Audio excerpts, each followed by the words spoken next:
I was a successful real estate CEO who thought he had built a safe fortress for his family. But the truth is, I was sleeping next to the enemy. It all unraveled on a quiet Tuesday afternoon when I stopped by my wife Diane's private wellness clinic to surprise her for lunch. While waiting at her perfectly organized glass desk, I noticed a silver fountain pen. When I picked it up and twisted the cap, the heavy mahogany bookshelf behind me did not just creak.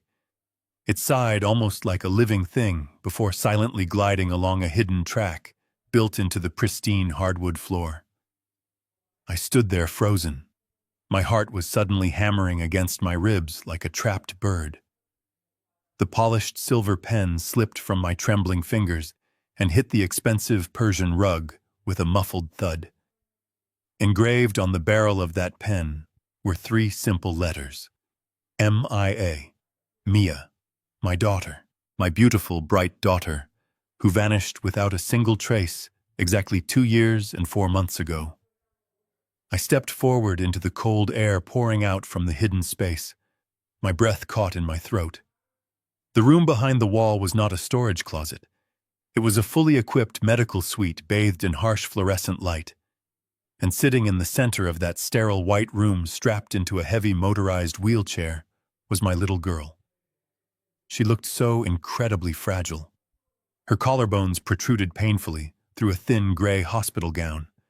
A thick, clear tube snaked from an IV bag on a metal pole directly into a bruised vein on the back of her pale hand. I wanted to scream. I wanted to fall to my knees and thank God that she was still alive. The police had completely stopped looking for her 18 months ago. The expensive private investigators I hired had quietly taken my millions and offered me nothing but sympathetic nods and empty promises. I had spent countless nights staring at the ceiling, grieving a child I assumed was dead at the bottom of the Chicago River. Yet here she was, hidden away in a secret room. But as my eyes met hers, the initial wave of overwhelming relief instantly evaporated into absolute bone-chilling terror. Mia did not look happy to see me. She did not cry out for her father. Her hollow, dark eyes were blown wide with panic. She frantically shook her head, her gaze darting frantically, not at me, but toward the main door of the office behind me. She was utterly terrified. Let me pull you back for just a moment so you can fully understand the pure insanity of this situation. I was standing inside the executive office of the most exclusive private wellness clinic in downtown Chicago. The clinic was owned and operated by my wife, Diane. Diane was my second wife, a brilliant, charming psychologist who specialized in trauma and rehabilitation for the ultra-wealthy.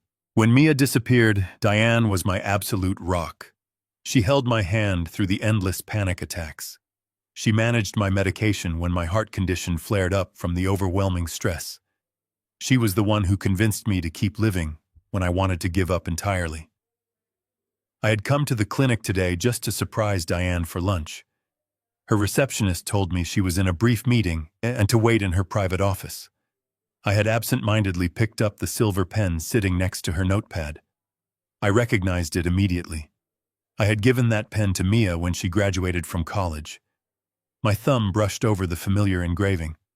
I twisted the cap, just a nervous habit of mine. And that was the trigger. The secret mechanism engaged, and the wall opened up like the gates of hell. Now I was looking at my missing daughter. I rushed into the hidden room, ignoring the sharp shooting pain in my chest. I dropped to my knees beside her wheelchair. I reached out to touch her face, but she flinched away from my hand violently. Her lips were dry and cracked. She tried to speak, but only a raspy, broken wheeze escaped her throat. "Mia," I whispered, my voice cracking with unshed tears. "Oh my God, Mia, what happened to you? Who did this to you? Let me get you out of here right now. I am going to call the police." I reached into my suit jacket for my cell phone. The moment my hand touched my pocket, Mia let out a muffled whimper of absolute despair. She raised her free hand, the one not tethered to the IV drip, and grabbed my wrist with a weak but desperate grip. Her eyes pleaded with me. She kept shaking her head side to side. "Do not make a sound," she seemed to be begging me. "Do not let them know you are here." I stared at the IV bag dripping clear liquid into her bloodstream. I looked at the heavy leather straps loosely dangling from the armrests of her wheelchair. This was not a hospital room meant for healing. This was a prison cell designed to keep a human being sedated and entirely compliant. The smell of strong clinical antiseptics made my stomach churn violently. My mind raced trying to connect the impossible dots. How could Mia be here? How could she be inside Diane Clinic of all places? Did someone rent this space without Diane knowing? Was Diane being blackmailed by a cartel? My brain simply refused to accept the most obvious and horrifying conclusion. My brain refused to believe that the woman I loved and trusted was a monster. I stood up slowly, my joints aching, my heart beating a dangerous, erratic rhythm against my ribs. I have a very bad heart. The doctors warned me years ago that sudden, severe stress could be completely fatal. I forced myself to breathe evenly. I need to get you out of this chair, I told Mia softly, trying to project a calm strength I absolutely did not feel. I reached for the IV needle taped to her bruised hand. I planned to rip it out, grab her, and run out into the lobby, screaming for help. Before my fingers could even touch the medical tape, the sound of the main office door opening echoed loudly through the quiet room. The heavy brass handle turned with a sharp click. The door swung open, and the familiar click of designer heels tapped against the hardwood floor. "Richard, honey, are you in here?" It was Diane. Her voice was smooth and melodic, perfectly calm, perfectly normal. The voice of a loving, devoted wife. The voice of a woman who had just kept my daughter locked behind a wall for 2 agonizing years. I froze in place. The blood drained completely from my face, leaving me cold and numb. Mia squeezed her eyes shut, and a single tear rolled down her hollow cheek. There was nowhere to run. There was nowhere to hide.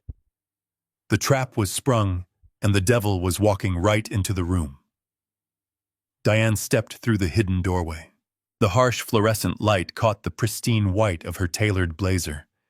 I expected her to drop the ceramic coffee mug she was holding.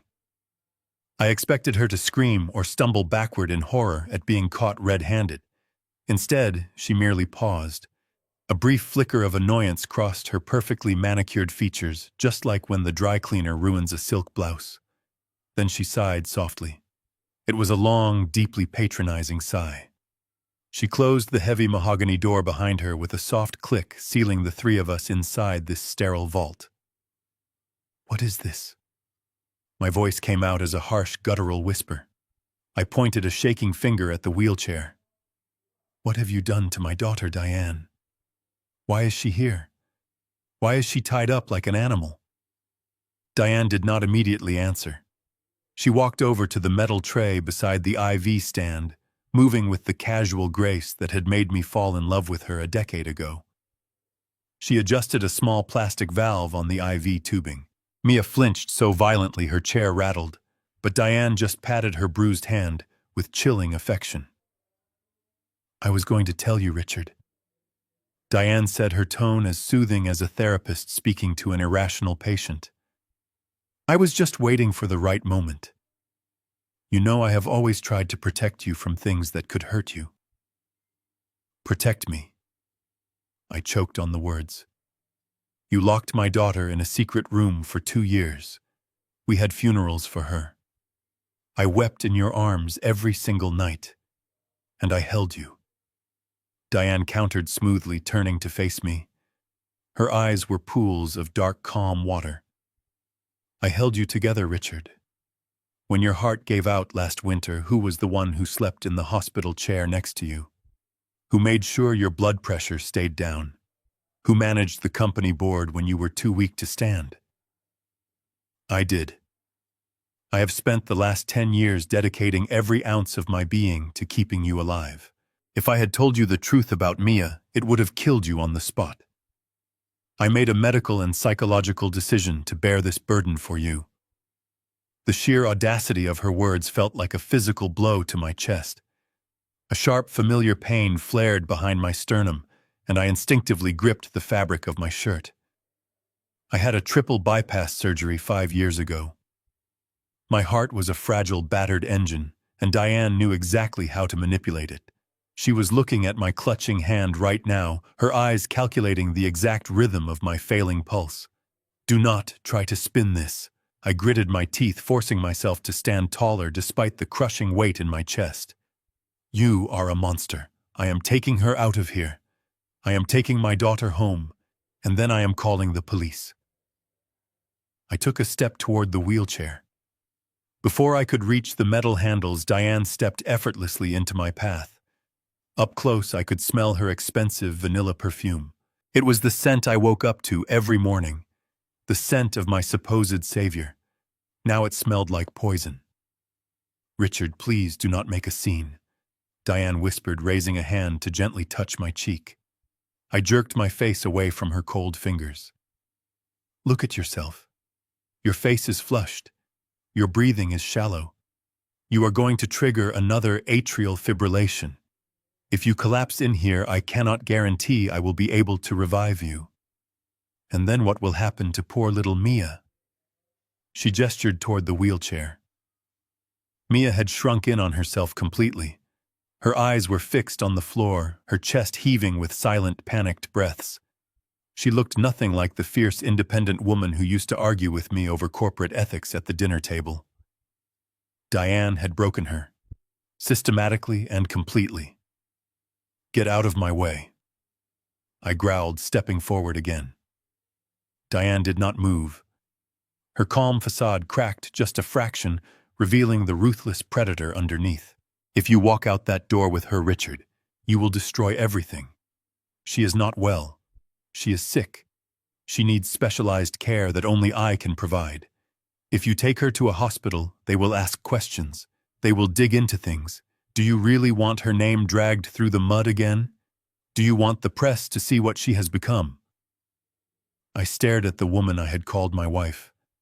The woman who had picked out my ties, cooked my low-sodium meals, and kissed me goodnight. I realized in that suffocating room that I did not know her at all. Every act of kindness over the past decade had been a calculated investment. She was cultivating my absolute dependence on her.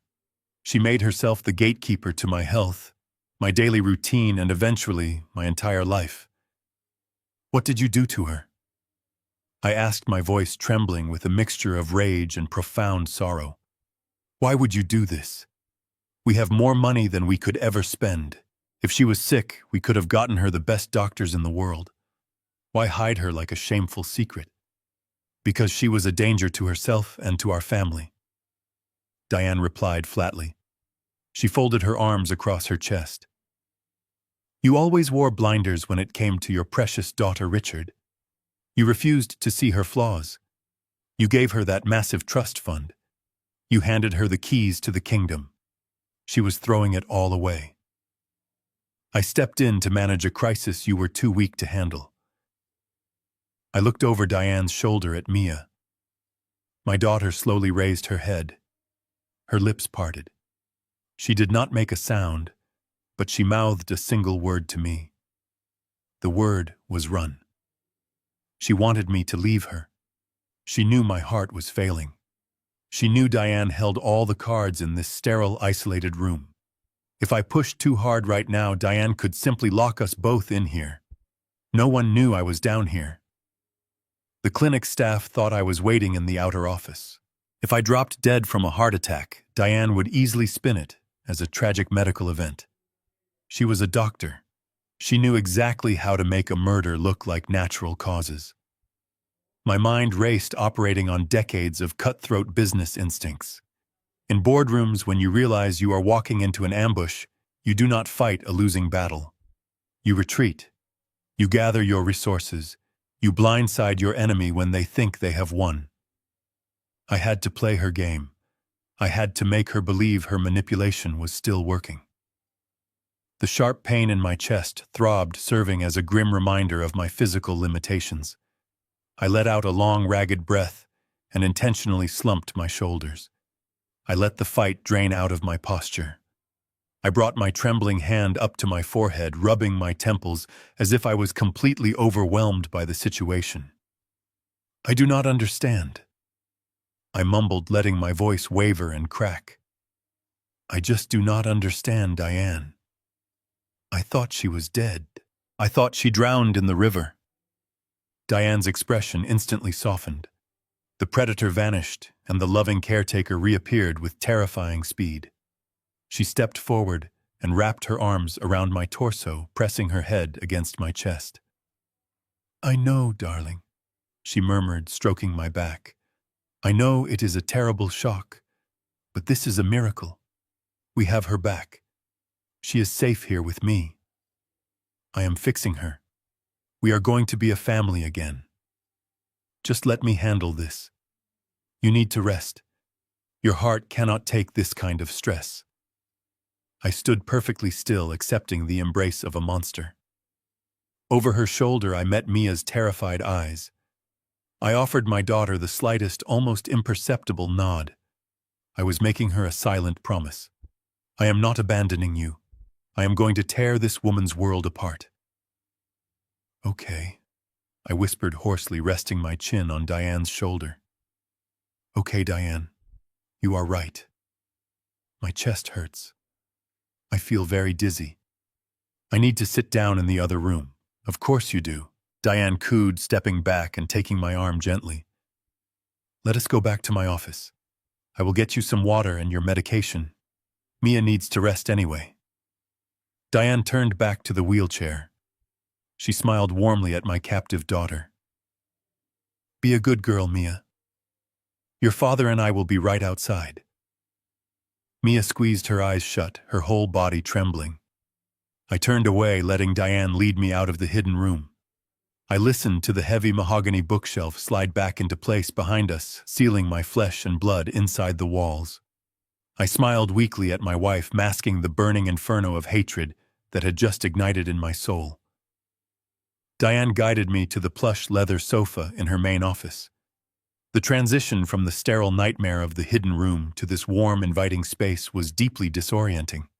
Sunlight streamed through the large floor-to-ceiling windows, painting the room in a deceptively cheerful glow. She walked over to the mahogany side table and poured a glass of ice water from a crystal pitcher. Her movements were smooth, unhurried, and entirely ordinary. She handed me the glass along with a small white pill she pulled from her blazer pocket. It is your blood pressure medication, she said softly. Take it, Richard. Your pulse is still far too high. I took the pill and the glass. I did not swallow the pill. Instead, I raised the water to my lips and subtly slipped the tablet under my tongue. I could not trust a single thing this woman gave me anymore. I leaned back against the leather cushions and let out a shaky breath. Now tell me the truth, I demanded, my voice deliberately weak. Tell me exactly what is going on here. Diane sat in the armchair opposite me, crossing her legs with a poise that made my stomach churn. She folded her hands in her lap and looked at me with an expression of profound sorrow. You have to understand, Richard, she began, her voice barely above a whisper. 2 years ago, Mia was not just going through a phase. She was in terrible danger. She was using heavy narcotics, heroin mostly. But that was not even the worst part. She had gotten herself involved with some very dangerous people, a local syndicate connected to the cartel. She owed them a staggering amount of money, hundreds of thousands of dollars. I stared at her, letting my mouth fall open in feigned shock. Diane continued, her eyes welling with perfectly timed tears.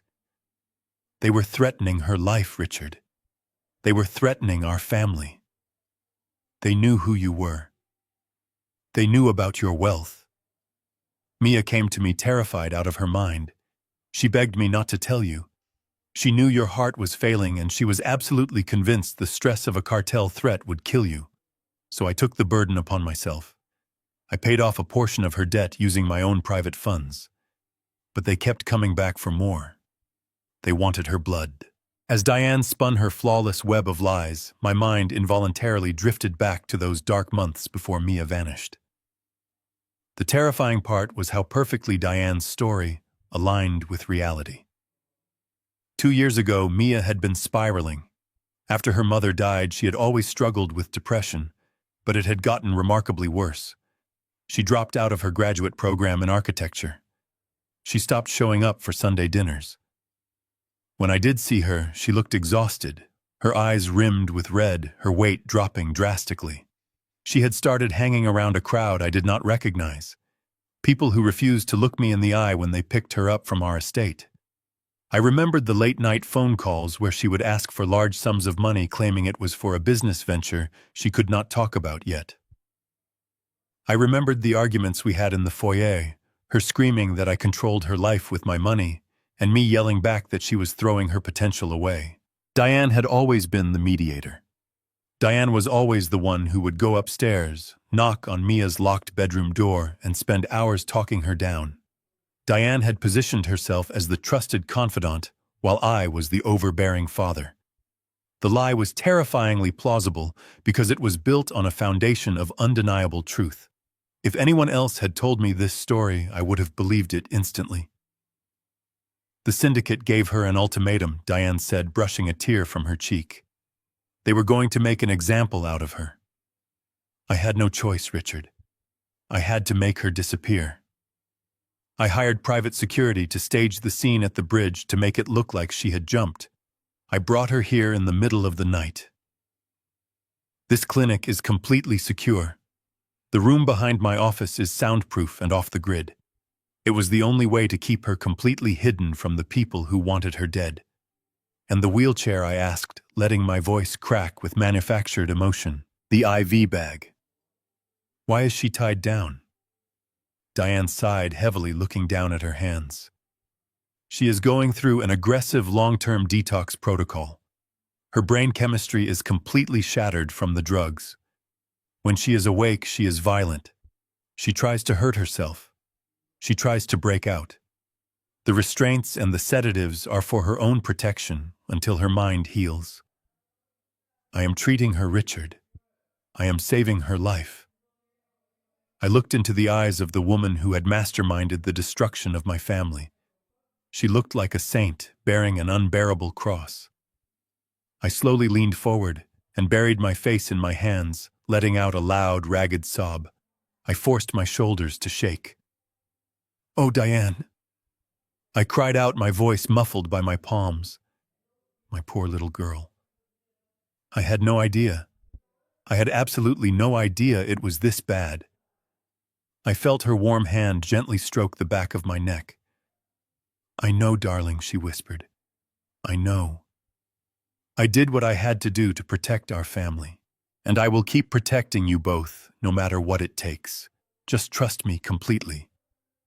I continued to weep quietly into my hands, playing the fragile role of the broken old man perfectly.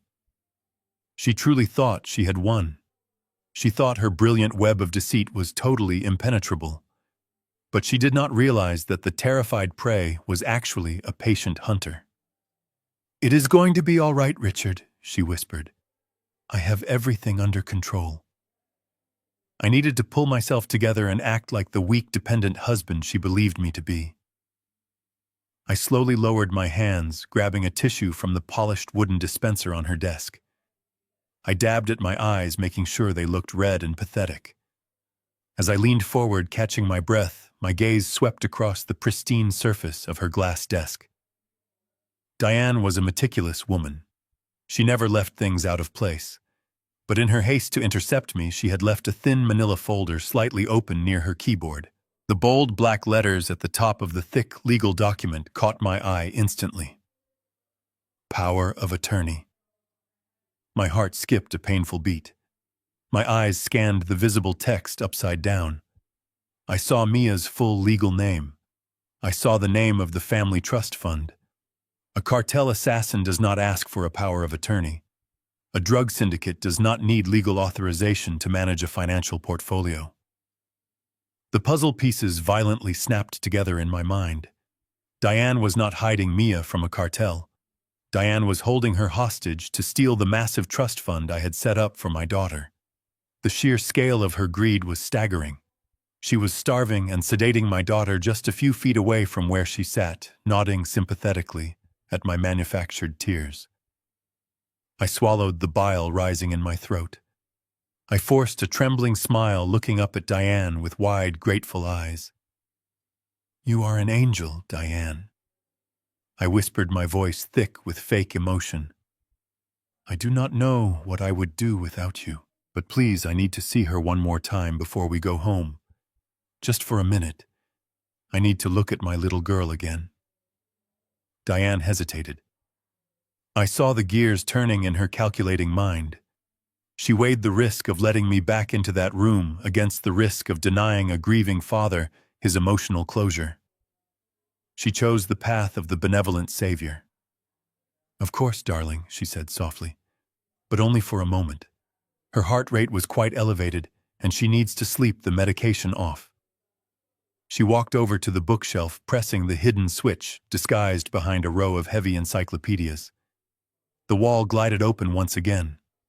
The blast of cold, sterile air sound hit my face, grounding me in the terrifying reality of the moment. We stepped back into the nightmare. Mia had not moved. She was still slumped down in the heavy motorized wheelchair, the IV fluid dripping methodically into her bruised vein. As we walked into the room, Mia's fragile head snapped up. Her hollow eyes darted past me and locked directly onto Diane. I watched my daughter's reaction closely. I had seen addicts in withdrawal. I had seen people in deep physical pain. But the true look on Mia's face was not the agony of a drug detox. It was pure, unadulterated terror. Her breathing hitched, her chest rising and falling in rapid, shallow spasms. She shrank back against the leather seat, trying to make herself as small as possible. She was looking at Diane the way a cornered animal looks at a butcher. Diane stepped forward, her heels clicking sharply against the floor. "Your father is going to head home now, sweetie," Diane said, her voice dripping with artificial sweetness. "He is very tired, and you need to rest too. Say goodbye to Daddy." Mia did not speak. She just kept trembling, her eyes wide and fixed on her stepmother. I walked past Diane, placing myself directly between my wife and my captive daughter. "I love you, Mia," I said softly, crouching down so I was at eye level with her. "I am going to get some rest, just like Diane says. But I will be thinking about you." I reached out and gently pulled her into a hug. As I held her, I knew this was my only chance. My Apple Watch was strapped to my left wrist. It was a newer model equipped with a cellular connection, GPS tracking, and an independent voice recording function. While my right arm rubbed her back to comfort her, my left hand moved quickly and silently. With a few practiced swipes of my thumb, I activated the continuous voice memo recording. I unclasped the band, feeling the cold metal slide off my skin. Mia was wearing a thick, oversized knitted sweater. I carefully guided my hand down her side and slipped the heavy watch deep into the large front pocket of the sweater. I gave her shoulder a firm, reassuring squeeze, pressing 2 fingers gently against her collarbone in a rhythm we used to use when she was a little girl. 2 quick taps. It meant I am here. Mia stiffened for a fraction of a second, then relaxed slightly into my embrace. She understood. I pulled away, keeping my expression entirely mournful. I stood up, leaning heavily on my cane. "Okay," I said, turning to Diane and sighing deeply. "Okay, let us go home. I need to lie down." Diane smiled, a triumphant glint in her dark eyes. She thought she had completely pacified me. She thought I was just a sick, gullible old man who would blindly sign away anything she asked. She had no idea that I had just planted a listening device right in the center of her impenetrable fortress. She had no idea that her perfect, quiet life was about to be burned to the absolute ground. We walked out of the room and I listened to the wall seal shut behind us, knowing that the real war had only just begun.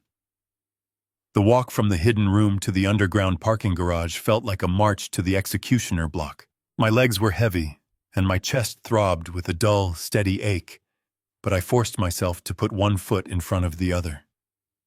Diane held my arm tightly, her manicured fingers digging into my bicep under the guise of supporting my weight.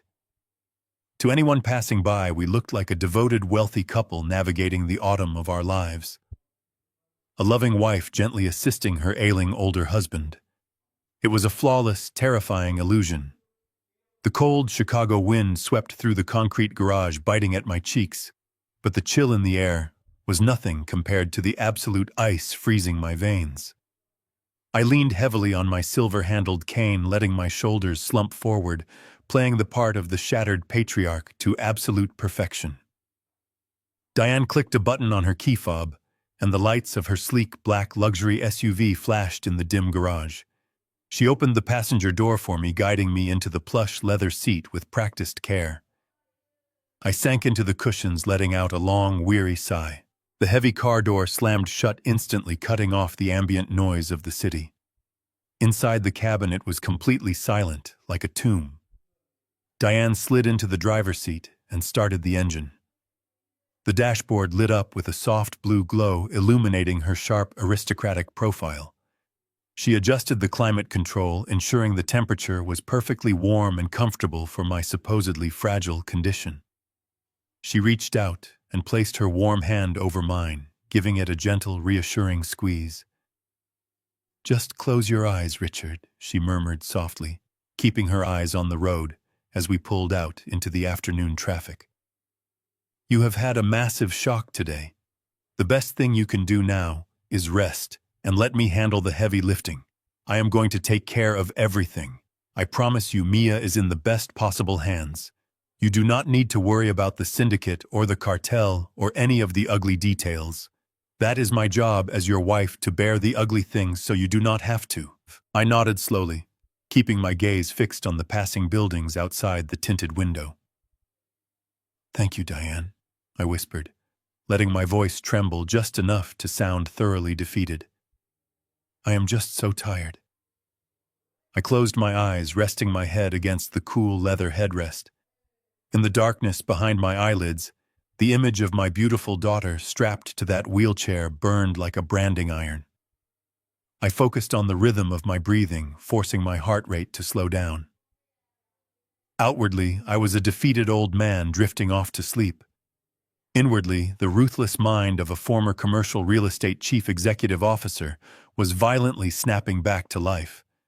I had spent 40 years building an empire in one of the most cutthroat business environments in the world. I had crushed aggressive corporate takeovers, outsmarted ruthless competitors, and navigated treacherous legal landmines. I had retired because my heart was failing, not because my brain had lost its edge. As the luxury SUV glided smoothly down the highway, I began to brutally analyze the woman sitting next to me. The scales had finally fallen from my eyes, and the clarity was blinding. Every single thing Diane had done over the past 5 years was a calculated, strategic move on a chessboard I did not even know we were playing on. I remembered how she had slowly and systematically isolated me from my oldest friends. She would claim they were causing me too much stress, or that they were only interested in my money. I remembered how she had taken over my medical appointments, switching out my longtime physicians for doctors she personally recommended from her private clinic network.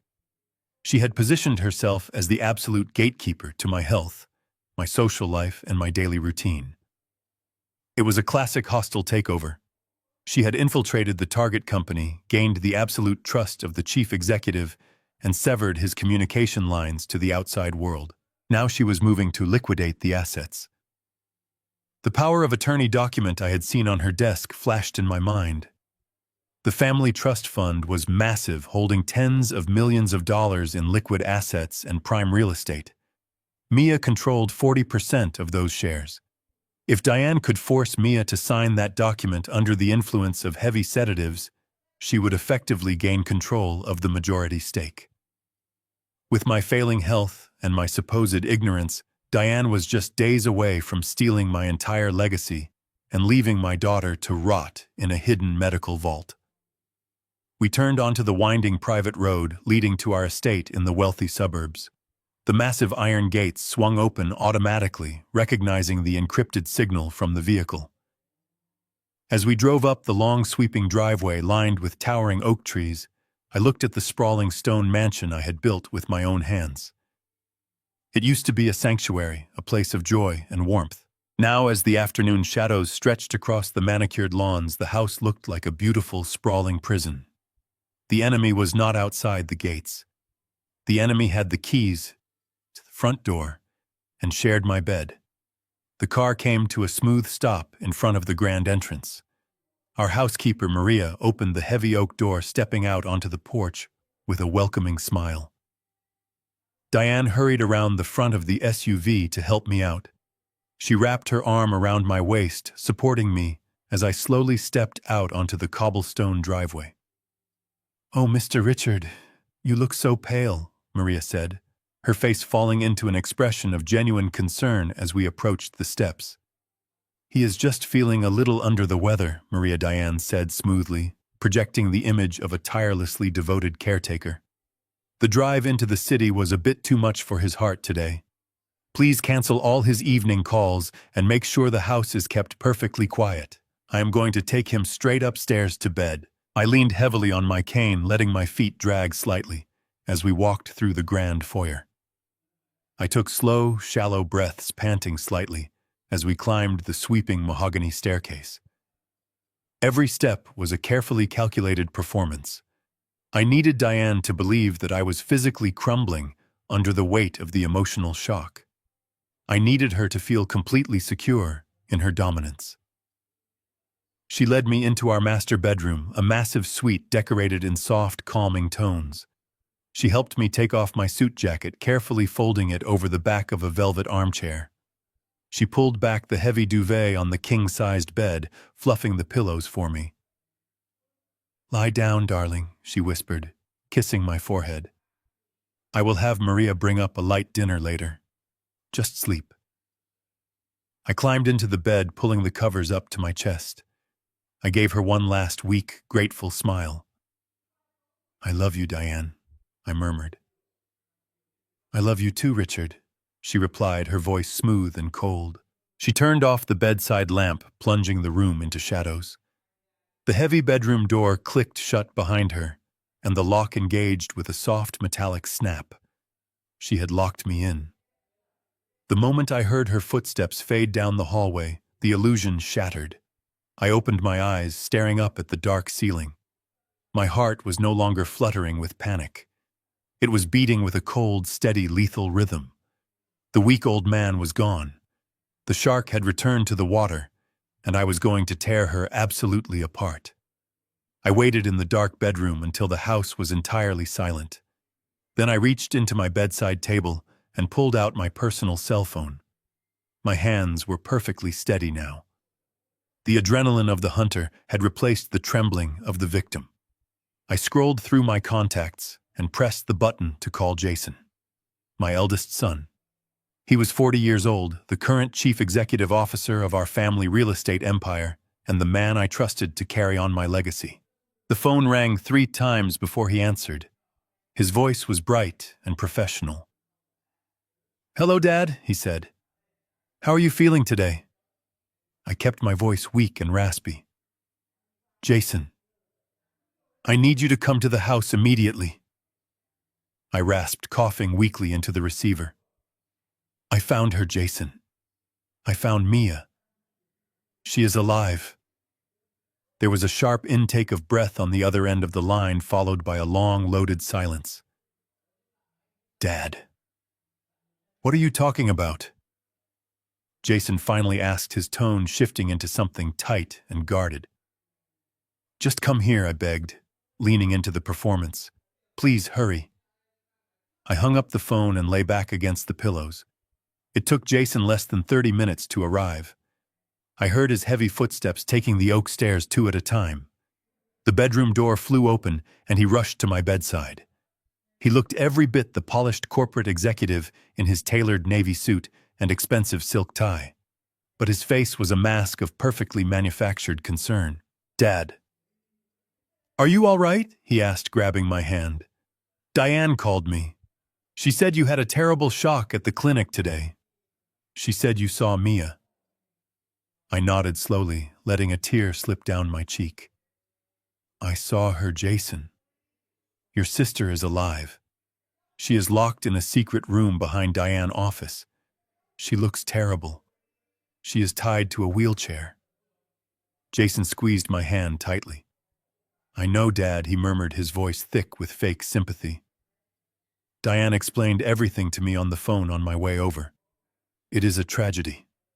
A complete nightmare. But you have to understand that Diane did this to protect us. The cartel people were going to kill her. Diane made the hardest choice a mother could make to save her life. I looked up at my son, studying his face. He was not shocked. He was not angry that his stepmother had hidden his sister for 2 years. He was already reciting the company line. I swallowed hard, pretending to struggle with the information. I know what Diane said, I whispered. But we cannot just leave her down there, Jason. She is a human being. She is your sister. She needs real doctors. She needs fresh air. I am going to call the police chief. We can get protective custody. We can move her to Chicago Memorial Hospital under an assumed name. We have the money to hire an army of private security to guard her room. We do not need to hide her in a closet like an animal. The moment the words left my mouth, the atmosphere in the bedroom violently shifted. The concerned, loving son vanished in the blink of an eye. Jason dropped my hand and took a step back from the bed. His jaw clenched and his eyes grew hard and cold. You are not calling the police, Dad. He snapped, his voice suddenly sharp and commanding. Are you out of your mind? Do you have any idea what kind of scandal that would cause? If the press finds out my sister is a cartel hostage hiding in a fake rehab clinic, our stock prices will absolutely plummet. The board of directors will panic. We will lose the new downtown development contracts instantly. I stared at him, letting the horrifying reality wash over me. He was not worried about Mia. He was worried about the stock prices. I pushed a little further, playing the desperate father. To hell with the stock prices, I cried out, sitting up slightly. She is my daughter. We are taking her to a hospital tonight. Jason stepped forward and pointed a rigid finger at my face. You will do no such thing, he growled, his mask slipping completely. You are not thinking clearly. Your heart is weak and your mind is failing. Diane has this entirely under control. She is a medical professional. If you try to move Mia or call the police, I will personally step in and declare you medically unfit to make decisions for this family. Do you understand me? You will sit here, you will take your pills, and you will let Diane finish what she started. I looked into the eyes of my firstborn child, the boy I had taught to ride a bicycle, the young man I had proudly handed the keys to my empire. He was standing in my bedroom, threatening to declare me incompetent to protect a woman who was torturing his own sister. He was in on it. My own blood was part of the conspiracy. The realization felt like a physical knife twisting deep into my gut. I had spent my entire adult life building an empire for him to inherit. I had overlooked his arrogance and his endless greed because he was my son. Now he was using the power I gave him to keep his own sister locked in a cage. He buttoned his suit jacket, adjusting his silk tie with a sickeningly calm demeanor. I am going to leave now, Dad, he said, his tone returning to that cold, corporate baseline. Diane will bring your dinner soon. Do not make this harder than it has to be. Sleep on it. By tomorrow, you will see that we are doing the right thing for everyone. He turned his back on me and walked out of the room, pulling the heavy wooden door shut behind him. I stared at the closed wooden door after Jason left. The silence in the bedroom was suffocating, heavy with the weight of my son and his ultimate betrayal. I lay perfectly still in the dark, listening to the faint sounds of the house settling. I heard the front door open and close. I heard the car engine fading down the long driveway, and then nothing but the steady ticking of the grandfather clock in the hallway. I waited. I had to be absolutely certain that Diane was asleep. When the clock chimed midnight, I threw off the heavy duvet. The physical ache in my chest was completely eclipsed by a burning, focused rage. I walked over to my desk and booted up my laptop. The screen cast a pale, cold light across my face. I opened the tracking application linked to my smartwatch. The GPS locator pinged instantly. A small blue dot pulsed steadily at the exact address of the downtown clinic. The watch was still with Mia. My hands hovered over the keyboard. I took a deep breath and activated the live audio feed. For a few agonizing seconds, there was only the soft hiss of digital static. Then the audio cleared. I was transported back into that sterile, hidden room. I could hear the faint rhythmic beep of a medical monitor. I could hear the shallow, ragged sound of Mia breathing. Hearing my young daughter breathe brought a fresh wave of tears, but I forced myself to focus. I leaned closer to the speakers. Suddenly, the audio spiked with the clunk of a metal lock disengaging. The door slid open. The sharp, unmistakable click of designer heels echoed through the microphone. I heard the sound of a plastic chair being dragged across the floor. Diane was sitting down next to the wheelchair. Then my laptop speakers broadcasted the distinct chime of a cell phone dialing out on speakerphone. It rang twice before someone picked up. "Are you at the house, Jason?" Diane asked, her voice stripped of all maternal affection. It was cold, sharp, and strictly business. "I just left the house," Jason replied. His voice sounded thin and strained. He was falling apart, the stress cracking his polished veneer. "It was a disaster, Diane. The old man is losing it. He was crying, begging me to call the police and move her to a hospital. I had to threaten to declare him medically incompetent just to shut him up. He is unpredictable right now. I am telling you, we pushed him too far today. Letting him see her was a massive mistake." "It was not a mistake," Diane snapped back. "You panic too easily, Jason. Your father is a weak, sentimental fool. He needed to see her broken so he would believe the cartel story. He will not call the police because he is terrified. I have his daily medication. I have his environment controlled. You just need to focus on your end of the problem." "Do we have the paperwork ready?" "Oh." I heard the sound of papers shuffling. "Yes, the legal team finalized the transfer documents this afternoon," he said, breathing heavily. "But we are running out of time. The trust fund matures this Friday. If Mia does not legally sign over her 40% stake before the banks close on Friday, the automatic provisions kick in. The board of directors will be officially notified, and independent auditors will demand a face-to-face meeting with her to verify her assets. If she misses that audit, the state freezes the entire trust pending a federal investigation. We will lose absolutely everything. The money, the properties, the new downtown development. All of it will be securely locked up." I gripped the edge of my desk so hard my knuckles turned white. This entire dark nightmare was about the family trust fund. When my first wife died, I established an ironclad trust to ensure Mia would always be protected. She held 40% of our entire empire. Jason only held 20%. Jason had always resented his sister for holding the larger share. They needed her signature to legally transfer her shares to the holding company. They needed to rob her blind before the trust matured. "She will sign it," Diane said, her voice dropping to a sinister hum. "I increased her dosage tonight. The sedatives are breaking down the last of her psychological resistance. By Thursday, she will not even know her own name. She will hold the pen and she will sign exactly where I tell her to sign. You just make sure the notary is someone on our payroll, someone who will look the other way when they see her state." "I have the notary handled," Jason muttered, sounding terrified. "But what about Dad? What if he wakes up tomorrow and decides to call the police anyway? What if he fights back?" Diane let out a very soft, chilling laugh. "Let him try," she murmured. "Your father is hanging by a thread. His heart is a ticking time bomb. If he causes any more trouble, I will simply adjust his medication again. A slight increase in his blood pressure pills a little extra stress, and nature will take its course. It will be a tragic, sudden heart attack. You will be the sole heir left to pick up the pieces. We are too close to the finish line to falter now, Jason. Just hold your nerve until Friday." "I will," Jason whispered. "I will see you tomorrow." The heavy door slid shut, and the audio feed returned to the sound of labored breathing. I closed the laptop, plunging the room into total darkness. My hands were shaking, but not from fear. The timeline was set. I had until Friday to save my daughter, protect my legacy, and destroy the monsters who thought they had buried me.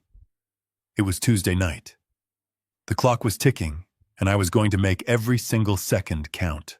The glow of the laptop screen faded into pitch black, but the darkness in my bedroom was absolutely nothing compared to the vast abyss that had just opened up inside my soul. I sat motionless in the center of the cold mattress. My breathing was ragged and shallow. For a long, agonizing time, I could not even produce a single tear. The magnitude of the betrayal was simply too massive for my mind to fully comprehend all at once. It was like trying to swallow the ocean. I had suspected Diane of unspeakable cruelty. She was my second wife, someone who entered my life late, someone whose true nature could conceivably be hidden behind a decade of careful, calculated acting. But Jason was my own flesh and blood. He was the child I had held in the hospital delivery room 40 years ago. He was the boy I had taught to throw a baseball in the backyard. I had watched him take his very first steps. I had paid for his expensive education, mentored him in the brutal world of commercial real estate, and voluntarily stepped down to hand him the keys to a billion-dollar empire. To realize that my own son, my firstborn child, had actively conspired to kidnap his younger sister was a psychological blow that completely shattered the foundation of my reality. As I sat in the silent, suffocating room, my memory aggressively dragged me back to the week Mia disappeared 2 years ago. I remembered the agonizing, desperate police searches. I remembered the divers dragging the freezing, murky waters of the Chicago River. And most vividly, I remembered Jason. I remembered how Jason had held me up by the shoulders when my legs gave out from the sheer weight of my grief. I remembered the tearful eulogy he delivered at Mia's memorial service. He had stood at the ornate wooden podium, looking out at a church full of our friends and business partners, and spoke eloquently about how much he loved his little sister. He had wiped a fake tear from his eye and promised to honor her memory by expanding the family charity foundation. He knew. The entire time he was hugging me and delivering that beautiful, heartbreaking speech, he knew his sister was locked inside a windowless medical vault just a few miles away. He had helped put her there. He had orchestrated the staged suicide on the bridge to clear the way. He had paid the people who faked the evidence. He had looked at his own blood, his own family, and saw nothing but an obstacle to his absolute greed. The depth of that betrayal was a cold, bottomless pit. The sheer calculating psychopathy required to look a grieving father in the eye while holding the key to his daughter's cage was beyond human comprehension. It was purely demonic. Jason had deeply resented Mia for holding 40% of the family trust fund. He had traded his own sister's freedom and sanity for complete financial dominance. I pressed the palms of my hands fiercely against my eyes, trying to physically block out the horrifying images flooding my brain. But escaping the truth was completely impossible now. The final portion of their recorded conversation kept looping relentlessly in my ears. Diane's voice, smooth as glass and cold as a razor blade, echoed in the quiet bedroom. "Do not worry, the old man will not live past this week." Those words were not a casual metaphor. They were a definitive, scheduled death sentence. I could hear the absolute lack of hesitation in her voice. There was no remorse. There was no doubt.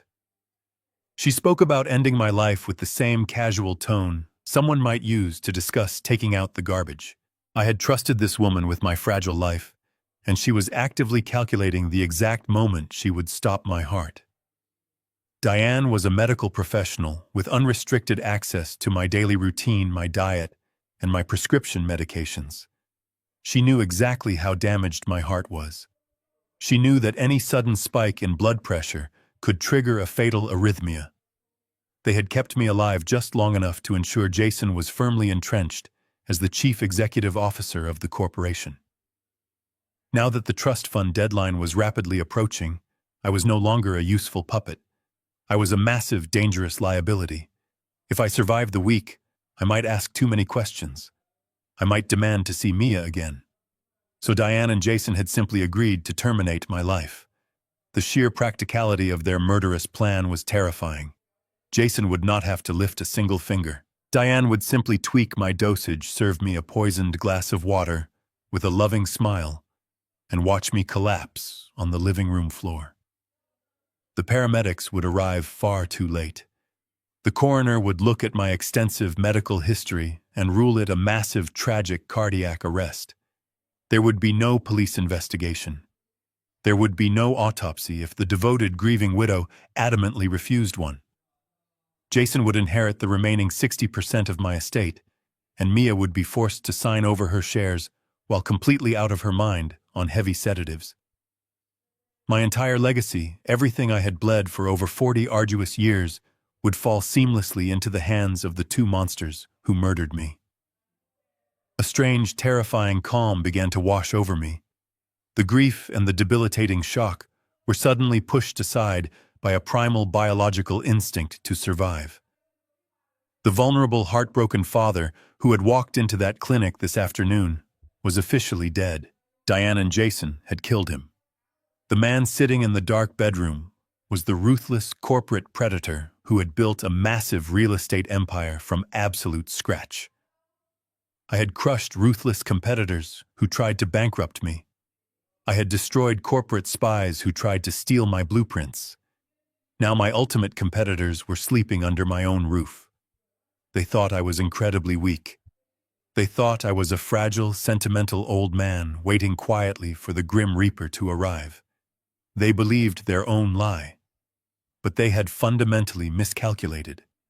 They had forgotten who built the massive throne they were currently trying to steal. I slowly swung my legs over the edge of the bed and stood up in the heavy darkness.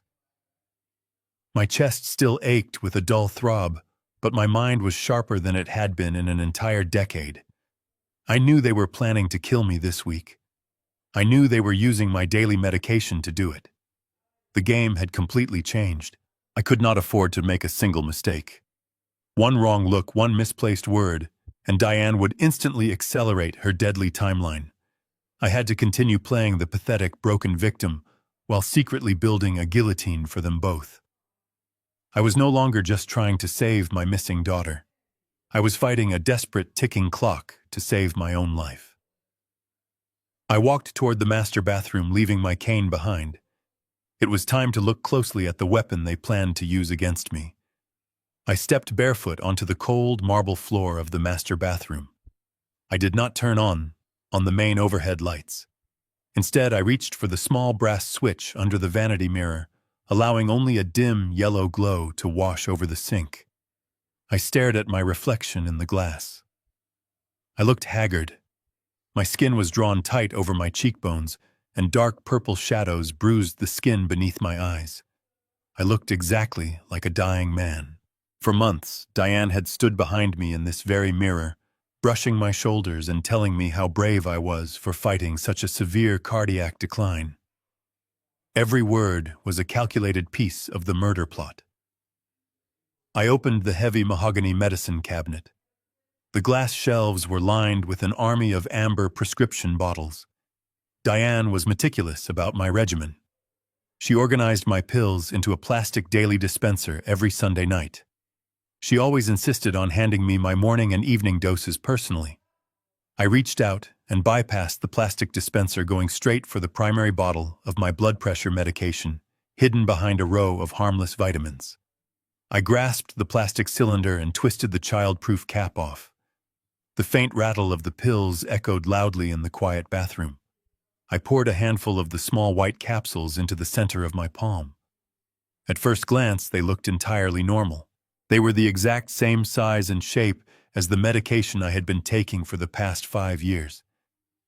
But I brought my hand closer to the dim light under the vanity mirror. I squinted, analyzing the surface of the capsules with the hyper-focused scrutiny of a man whose life depended on the details. The pharmaceutical capsules I had always taken were supposed to have a smooth, glossy finish with a tiny serial number printed in blue ink along the side. The pills resting in my trembling palm were slightly chalky. The blue ink was missing. And as I gently rubbed one of the capsules between my thumb and forefinger, the outer shell easily gave way. It was not a solid factory-pressed pill.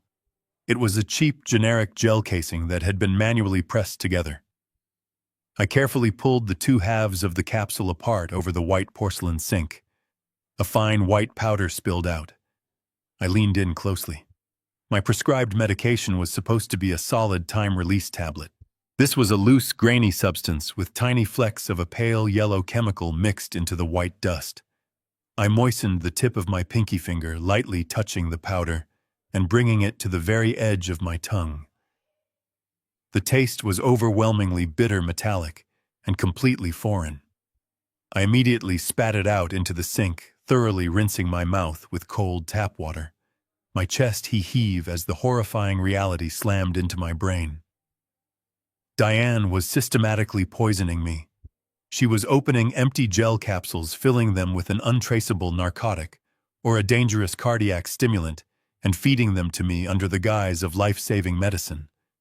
Suddenly, every single mysterious health scare over the past 6 months made perfect, terrifying sense. I remembered the afternoon I had collapsed in the garden, my heart fluttering violently against my ribs like a trapped bird. Diane had rushed to my side, claiming my blood pressure had inexplicably spiked. I remembered the constant dizzy spells, the suffocating shortness of breath, and the crushing fatigue that kept me confined to my bed for days at a time. My doctors were baffled by my rapid decline. But Diane was always there, shaking her head and whispering about the natural progression of heart disease. My disease was not progressing naturally. My disease was my wife. She was meticulously calculating the exact dosage required to weaken my heart muscle without triggering an immediate fatal arrest before the trust fund documents were securely signed. She was breaking down my body day by day, dose by poisonous dose, making sure I appeared to be a failing old man to everyone around us. She was paving the perfect alibi. When my heart finally gave out completely, no one would question it. The coroner would see a long, documented history of cardiac decay. Jason would play the grieving son, and Diane would play the devastated widow who tried everything in her medical power to save me. It was a flawless, undetectable murder. I looked down at the lethal powder scattered across the white porcelain sink. A surge of violent primal anger rushed through my veins, completely wiping away any remaining traces of the frail old man. At that exact moment, I realized I was no longer a father trying to mend a broken family. I was the prey caught in a deadly trap set by the people I had trusted most in the world. But the prey had just figured out how the trap worked. I carefully reassembled the remaining capsules and placed them back into the amber bottle. I could not simply flush the poison down the toilet. If Diane noticed her deadly stash was missing, she would instantly know I was onto her. She would realize the game was up, and she would find a faster, more brutal way to finish me off. I had to let her believe she was still entirely in control of my fate. I had to let her believe her poison was working. I placed the amber bottle exactly where I had found it, on the glass shelf, closing the medicine cabinet with a soft click. I stood in the dim bathroom and formulated my plan. It was Wednesday morning. I had less than 48 hours before they forced Mia to sign away her life and then inevitably killed me. I could not go to the police yet. If I called the authorities, Diane would immediately destroy the evidence and claim Mia was a willing patient in her clinic. Jason would use his massive corporate influence to bury the investigation. I needed undeniable proof. I needed a legal weapon so devastating that they could never escape it. And more importantly, I needed to get out of this house alive. I walked back into the dark bedroom, staring at the empty spot on the mattress where my wife usually slept. Tomorrow morning, I was going to give Diane exactly what she wanted. I was going to take her poisoned pill right in front of her smiling face, and then I was going to unleash absolute hell.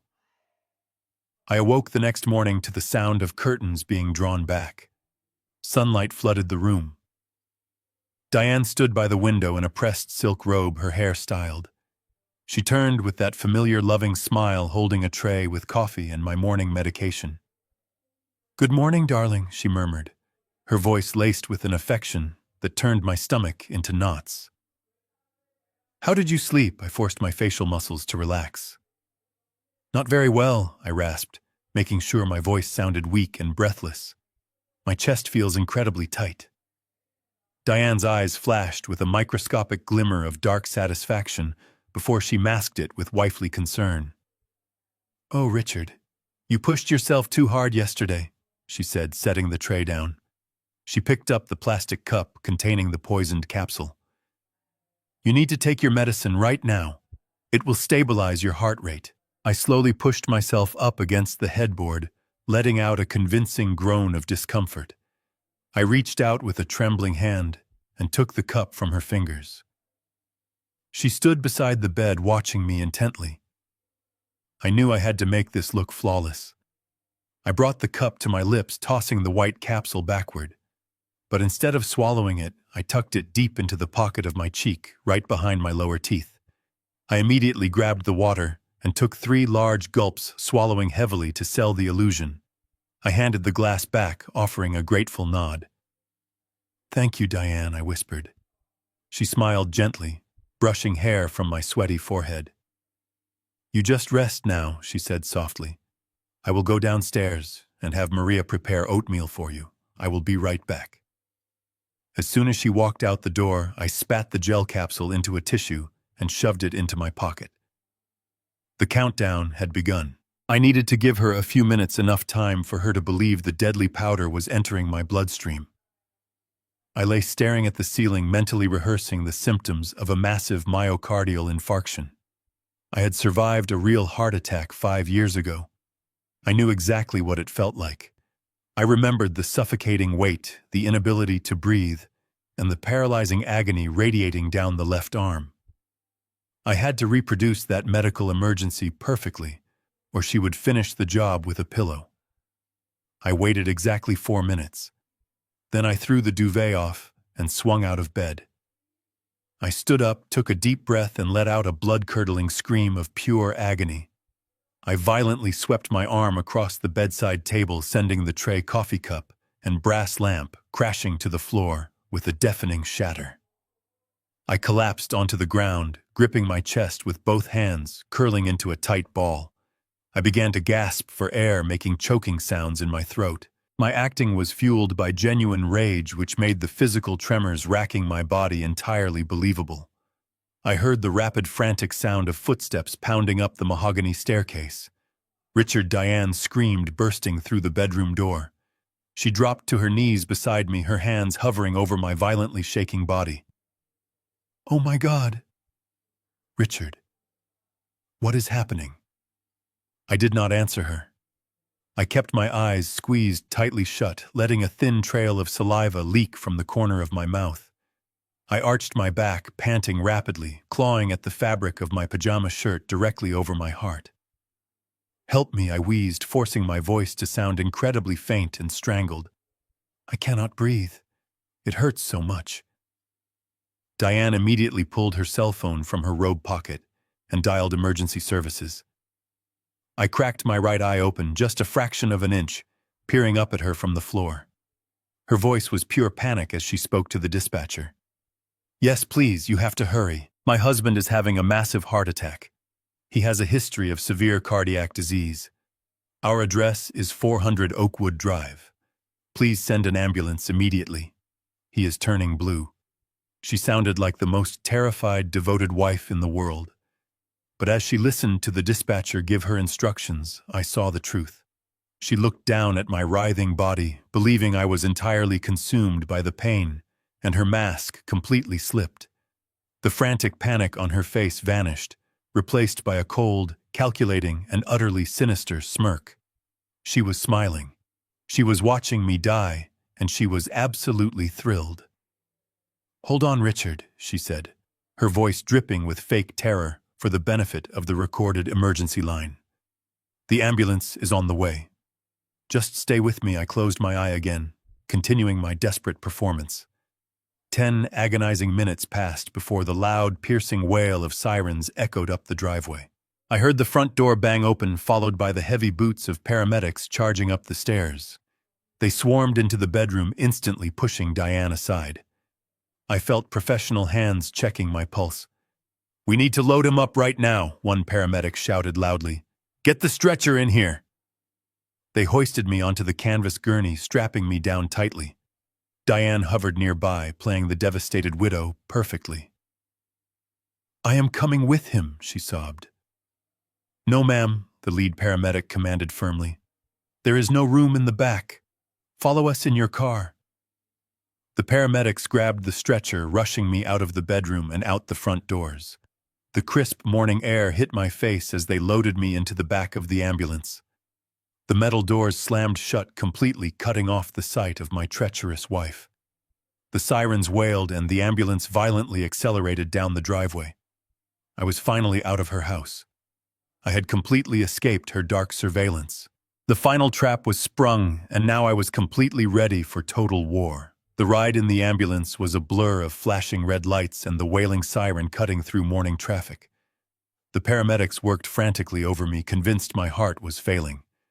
I kept my eyes closed, breathing in shallow, ragged gasps, maintaining the illusion of a dying man.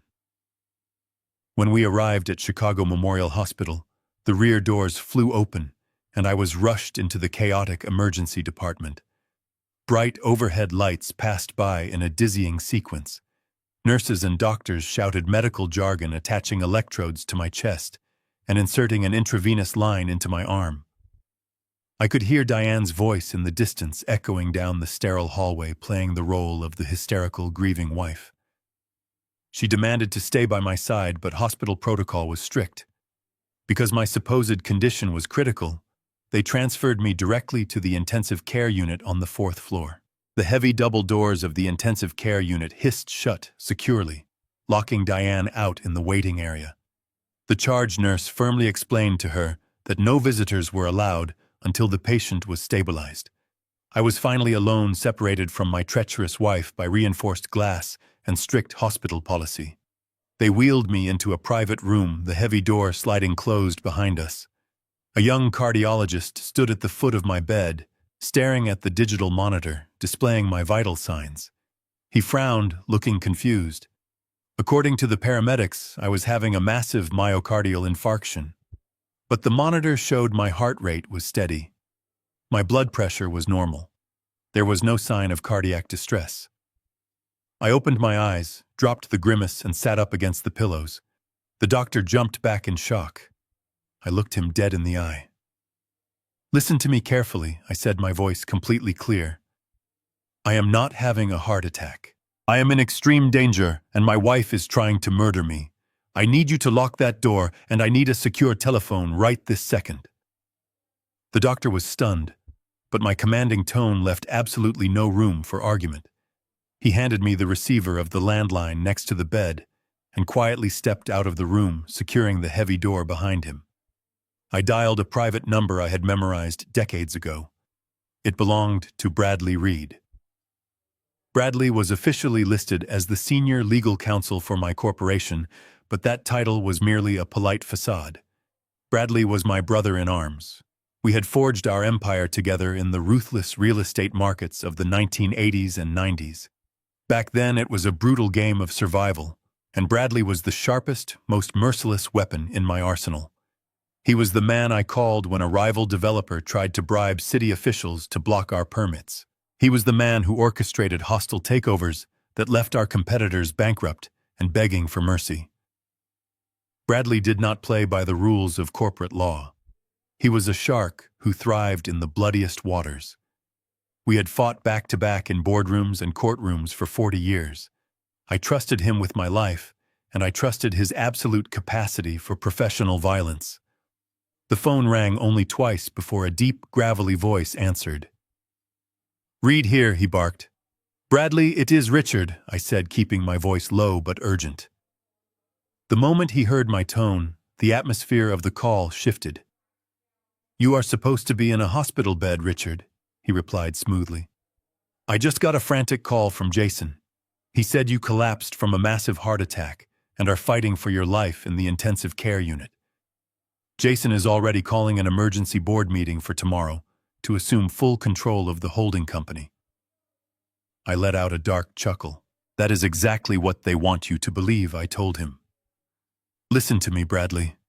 I do not have a lot of time before the hospital staff forces Diane into this room. I need you to activate every legal and security resource we have right now. Mia is alive. There was a heavy, stunned silence on the other end of the line, the kind of silence that happens right before a bomb detonates. Bradley had treated Mia like his own niece since she was a little girl. Did you hear me, Bradley? I pressed. My daughter is alive. Diane and Jason staged her disappearance 2 years ago. They are holding her hostage in a hidden medical vault behind Diane's private clinic. They are heavily sedating her to force her to sign over her 40% stake in the family trust fund before it matures this Friday. And Diane has been poisoning my daily medication to ensure I drop dead before I can stop them. I faked this heart attack to get out of the house alive. I am locked in the intensive care unit at Chicago Memorial, and my wife is in the waiting room waiting for a doctor to tell her I am dead. I heard Bradley take a slow, deep breath. When he spoke again, his voice was devoid of any warmth. It was the voice of the corporate executioner I had not heard in over a decade. Richard, he said quietly, I am going to burn their entire world to the ground. Tell me exactly what you need me to do. I gripped the plastic receiver tightly. First, keep Diane locked out of this hospital room permanently. Tell the administration you have my medical power of attorney. Tell them she is a physical danger to me. Second, gather an elite private security detail. Do not use regular company guards. Hire outside contractors, ex-military men, former federal agents, people who do not ask questions.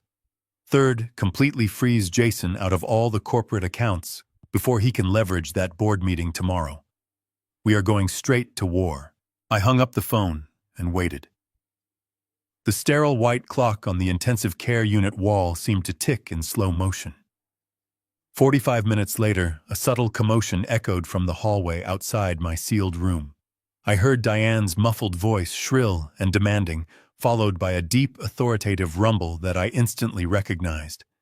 The heavy door hissed open. Bradley Reed stepped inside, shutting it firmly, before Diane could even catch a glimpse of me. He looked exactly the same as he did in the boardroom 10 years ago. Impeccably tailored gray suit, silver hair swept back, and eyes as sharp and cold as shattered glass. He was carrying a thick, black leather briefcase. He did not ask how I was feeling. He pulled a chair to the side of my bed, snapped the latches of the briefcase open, and withdrew a stack of dense legal documents. We do not have time for pleasantries, Richard Bradley said, handing me a sleek silver pen. The hospital administration has been officially notified that I hold your supreme medical and legal power of attorney. Diane has been legally barred from making any decisions regarding your care or your visitors. Now I need your signature on these 3 pages. The first document immediately revokes any and all proxy powers currently held by Jason. The second document places the entire holding company into an emergency lockdown under my direct supervision. The third document is a formal declaration that you are of sound mind and body, effectively neutralizing any attempt they might make to declare you medically incompetent. I took the pen and signed my name on the dotted lines. My signature was not the shaky scrawl of a dying old man. It was the bold, aggressive stroke of a chief executive officer taking his empire back. As I handed the papers back, Bradley pulled out a secure tablet and began rapidly typing. While you were resting, I had my forensic accountants quietly probe Jason's recent corporate activities, Bradley explained, without looking up. Your son has been sloppy. He was so confident in his impending succession that he left a massive digital trail. I am currently executing an absolute financial freeze on all of Jason's executive accounts. In exactly 5 minutes, his corporate credit cards will be declined. His access to the company's master ledgers will be revoked, and his digital keycard to the executive penthouse will be deactivated. He will not even be able to buy a cup of coffee using company funds. We are cutting off his air supply before he even realizes he is suffocating. And what about Diane? I asked, the bitter taste of the poisoned pill still lingering in my memory.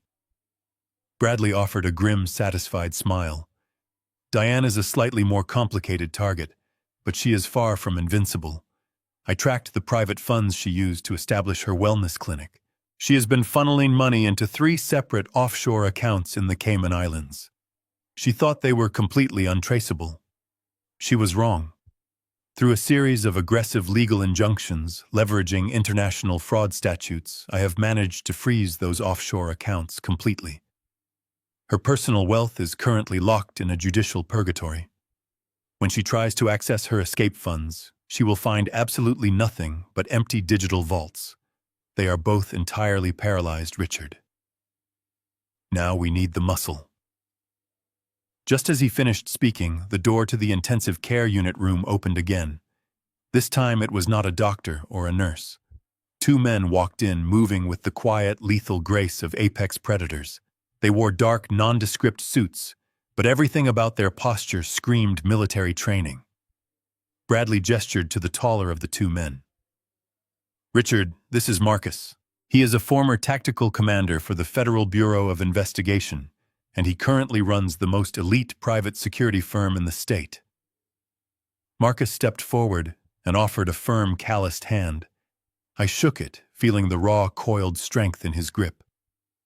Mr. Richard, Marcus said, his voice calm and steady. Bradley has briefed us on the situation regarding your daughter. We have a team of 12 operatives currently mobilizing downtown. I need her out of that clinic, I told Marcus, looking him directly in the eye. I need my daughter pulled out of that hidden room safely, and I need the people holding her there completely neutralized. Marcus nodded slowly. A direct, violent breach of a private medical facility in downtown Chicago would draw immediate police attention and create a massive hostage situation, he explained. We need a tactical cover to get our men inside without triggering alarms or giving your wife the opportunity to harm Mia. We have secured forged credentials from the State Department of Public Health. Tomorrow morning, my men will enter the clinic posing as a specialized state inspection team, conducting an unannounced audit of controlled medical substances. This cover gives us the legal pretext to lock down the entire building, separate the staff, and secure the perimeter before Diane and Jason even know they are under attack. It was a brilliant, ruthlessly efficient plan. Diane's entire operation relied on the absolute secrecy and pristine reputation of her clinic. A state health inspection would force her to play the compliant professional director, keeping her distracted, while Marcus and his operatives quietly dismantled her fortress from the inside out. Bradley closed his briefcase with a loud, definitive snap. The trap is officially set. Jason is financially crippled. Diane's escape routes are severed, and we have a highly trained strike team ready to breach the clinic tomorrow morning. But you cannot stay here. If Diane gets desperate, she might try to bypass hospital security. I have arranged a secure private medical transport. We are moving you to a safe house heavily guarded by Marcus's men. We will monitor the entire operation from there. The private medical transport was a masterpiece of covert logistics. Within an hour, I was wheeled out of the hospital through a subterranean service elevator, completely bypassing the main waiting area where Diane was still playing her tragic role. The back of the heavily armored ambulance was dimly lit and smelled of clean steel. Marcus sat across from me, his eyes constantly scanning the street through the tinted rear window. Every rotation of the tires brought us closer to the absolute deadline. It was Thursday evening. We had exactly 12 hours before the Friday morning deadline. 12 hours before the banks opened, before the trust fund matured, and before Diane forced my heavily sedated daughter to sign her life away. The tension inside the moving vehicle was so thick, it felt like trying to breathe underwater. I stared at the digital clock mounted on the bulkhead, watching the red numbers tick down. Each passing second was a drop of blood leaking from my own family legacy. We arrived at a nondescript industrial warehouse on the outskirts of the city. From the outside, it looked entirely abandoned. But as the heavy steel bay doors rolled open and we drove inside, a state-of-the-art tactical command center was revealed. Banks of computer monitors cast a cold blue light across the concrete floor. Marcus' team of ex-federal operatives moved with quiet, focused efficiency, tracking live feeds and establishing encrypted communication networks. Bradley was already there, spreading blueprints of the wellness clinic across a large metal folding table. I stepped out of the transport vehicle, refusing the wheelchair the medics offered. My chest was sore from the aggressive treatment in the emergency room, but the adrenaline surging through my veins was a more powerful stimulant than anything Diane had ever slipped into my coffee.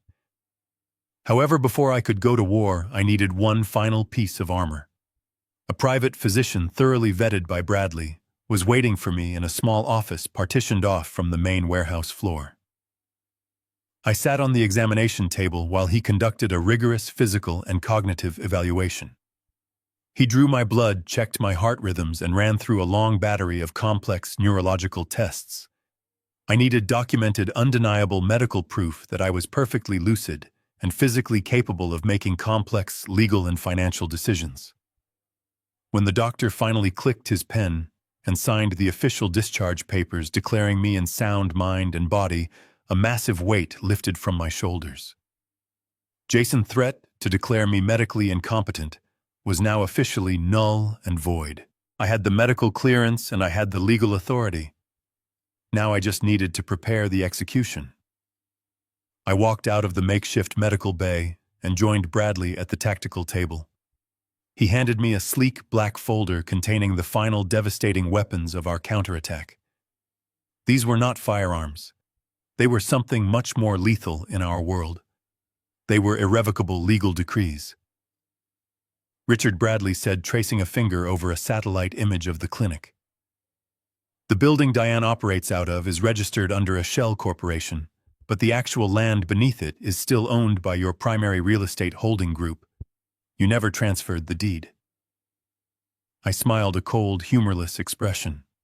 I had purposely kept the land deed in my name years ago as a minor tax strategy, completely forgetting about it until Bradley unearthed the documents this afternoon.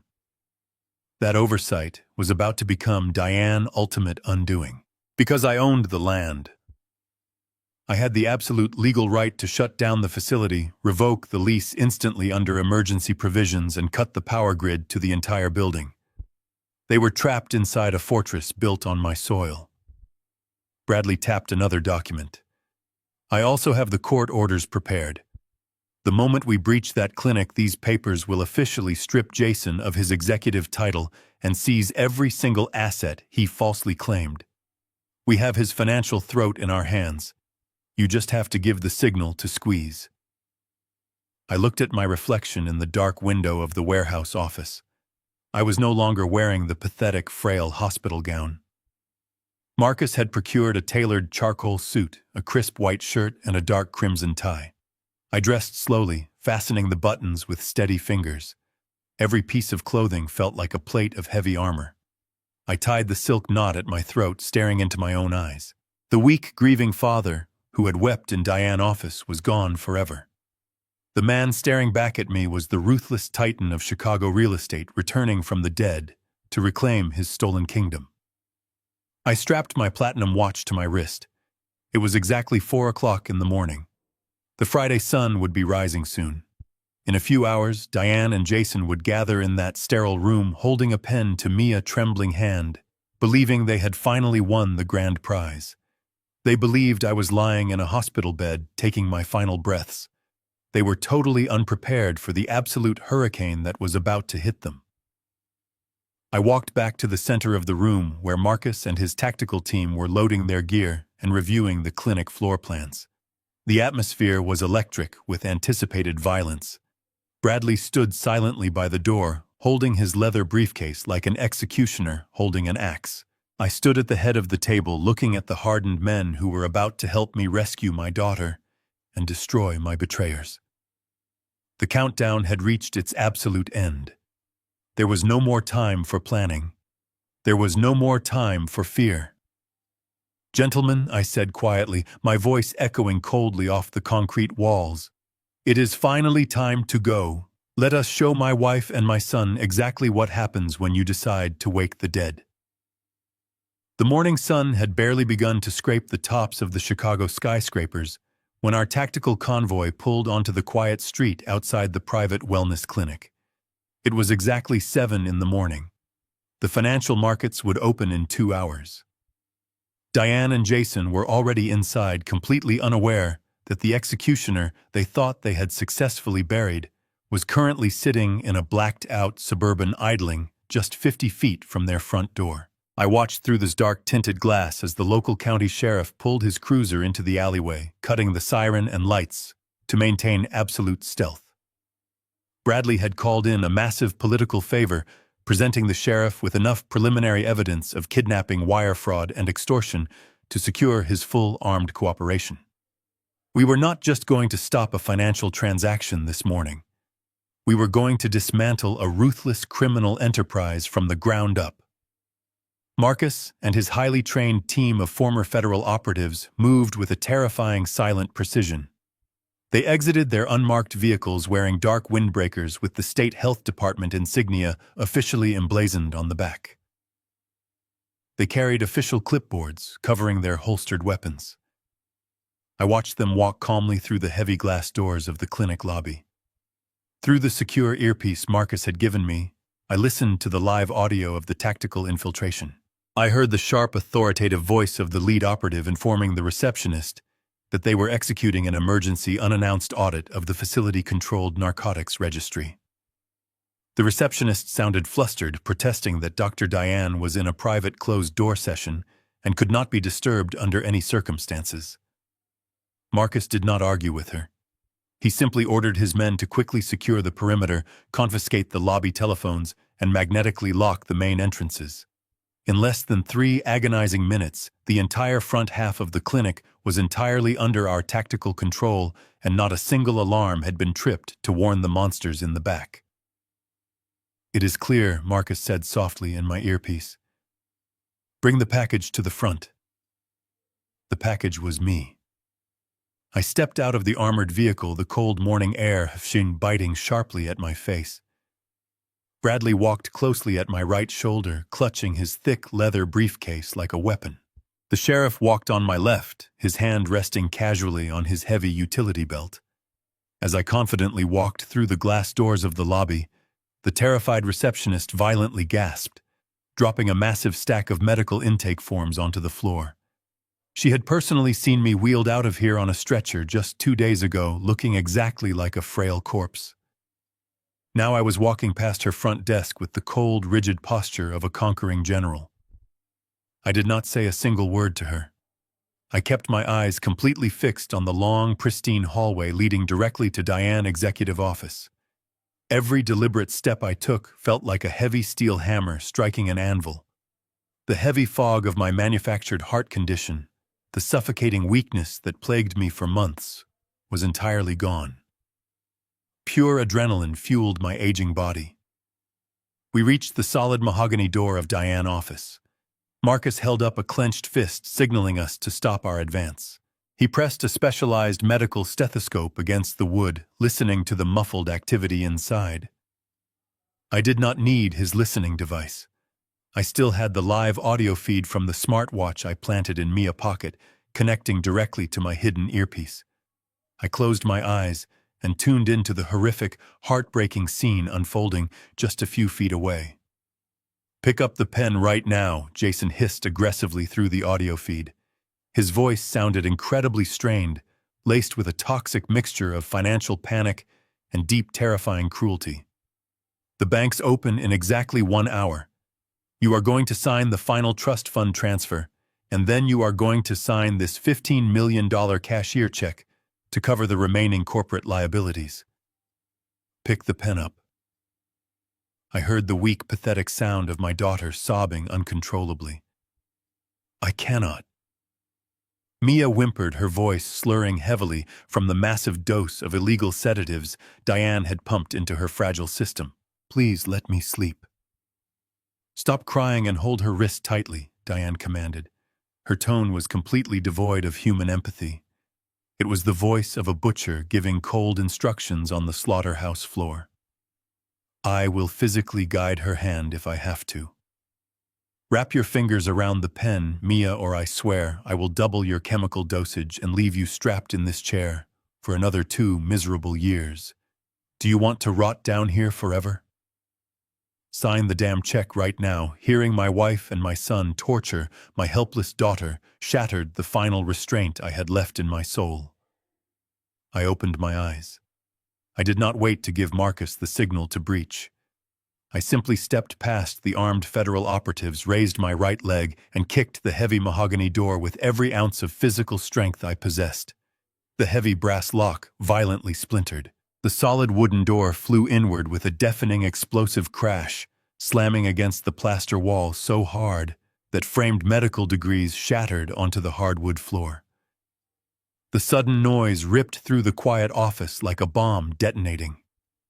I stepped boldly through the ruined threshold. The scene in front of me was perfectly frozen in absolute terror. The hidden bookshelf wall was pulled wide open. Mia was slumped heavily in her wheelchair. Jason was standing directly over her, violently gripping her thin wrist. Diane stood beside them, holding a medical syringe. They stared at me in pure horror. Jason dropped her wrist, stumbling backward into the window. "My heart is perfectly fine," I said, "and your brutal reign over this family is officially over." The syringe slipped from Diane's trembling fingers. It hit the polished hardwood floor with a sharp plastic clatter, rolling away into the shadows. Jason backed up so hard against the floor-to-ceiling window that the thick glass actually bowed outward. His mouth opened and closed repeatedly, like a suffocating fish, but no sound came out. The arrogant, untouchable chief executive officer, who had threatened to declare me medically incompetent, was completely gone. In his place stood a terrified little boy staring at a ghost. Diane was the first to partially recover her composure, though the pale color completely drained from her aristocratic face. "Richard," she stammered, her voice thin and wavering, completely stripped of its usual melodic control. "What are you doing here? You had a massive heart attack. You are supposed to be in the intensive care unit. The hospital called me. They said you were not receiving visitors. That was a highly coordinated medical fabrication, Diane," I replied, stepping further into the room. I walked slowly, moving with the deliberate, heavy grace of a judge approaching the bench. I did not need a cane. My posture was perfectly straight. "I did not take your poisoned pill yesterday morning.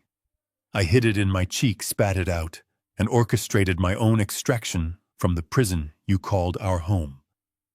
You thought you were feeding me a slow, undetectable death, but all you did was give me the precise evidence I needed to hang you." Jason finally found his voice, though it was a high, reedy squeak. "Dad, you do not understand. We are helping her. Mia is very sick. The cartel was coming for her. We were just trying to secure the trust fund so they could not touch the family assets. Do not ever speak her name again." I roared, my voice vibrating with a fury so profound it seemed to shake the framed certificates still hanging on the walls. "I heard the audio recording, Jason. I planted a listening device in Mia's pocket when I was here on Tuesday. I heard you both plotting to steal her 40% stake. I heard Diane promise you that I would not survive the week. There is no cartel. There is no syndicate. There is only a greedy, treacherous son and a murderous stepmother." Bradley Reed stepped into the room, moving past me with the cold, clinical efficiency of an undertaker. He placed his heavy leather briefcase on Diane's glass desk, unfastened the brass latches with 2 loud clicks, and pulled out a thick stack of legal documents printed on heavy legal paper. I reached out, took the documents from Bradley, and threw them violently at Jason's feet. The heavy papers scattered across the floor, sliding over the Persian rug in a messy white fan.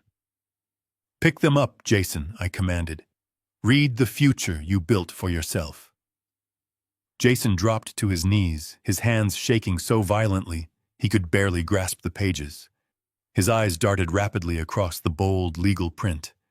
I watched the remaining blood drain from his face as he processed the dense corporate terminology. As of 6 o'clock this morning, you are completely severed from the holding company. I explained, my tone absolutely merciless. Every single executive account tied to your name has been permanently frozen. Your corporate credit cards are currently declining. Your digital access to the penthouse suite is wiped. You have no legal proxy, no voting rights, and absolutely no financial leverage anywhere. You are standing in the clothes you are wearing, and that is all you have left in this world. Jason let out a pathetic, strangled sob, dropping the papers. Dad, please, he begged, looking up at me with tears streaming down his face. You cannot do this. I am your son. I built the new downtown development. I am the face of this company. You were the face of my company, I corrected him coldly.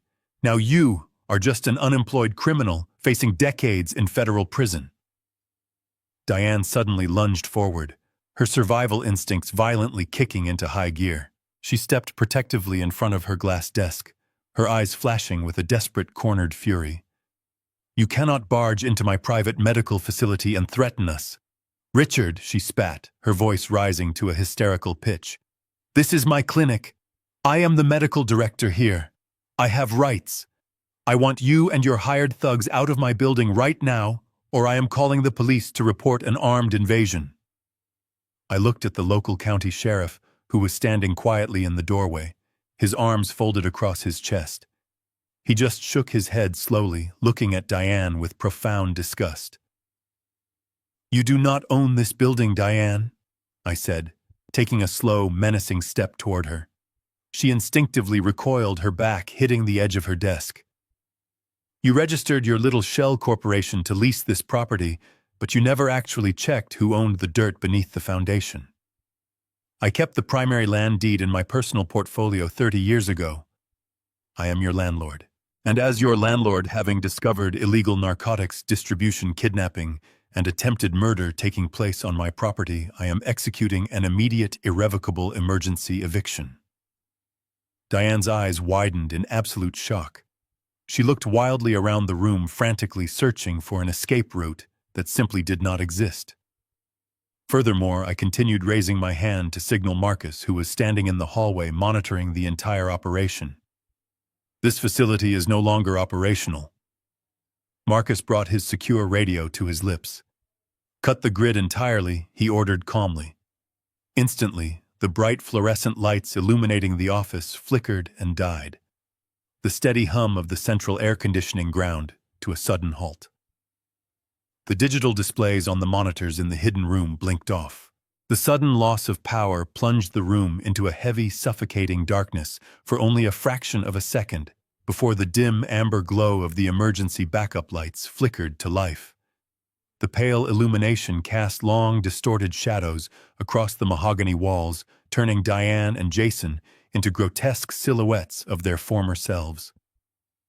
The heavy silence in the office was broken only by the ragged, desperate sound of Jason panting. He pushed himself away from the thick glass window, taking a stumbling step toward me.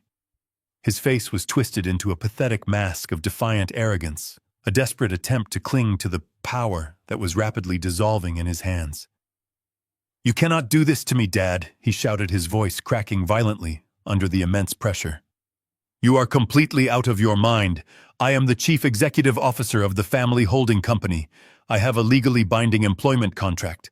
The board of directors officially elected me. You cannot simply walk in here with a private security team and strip me of my title. I will take you to court. I will sue you for absolutely everything you have left.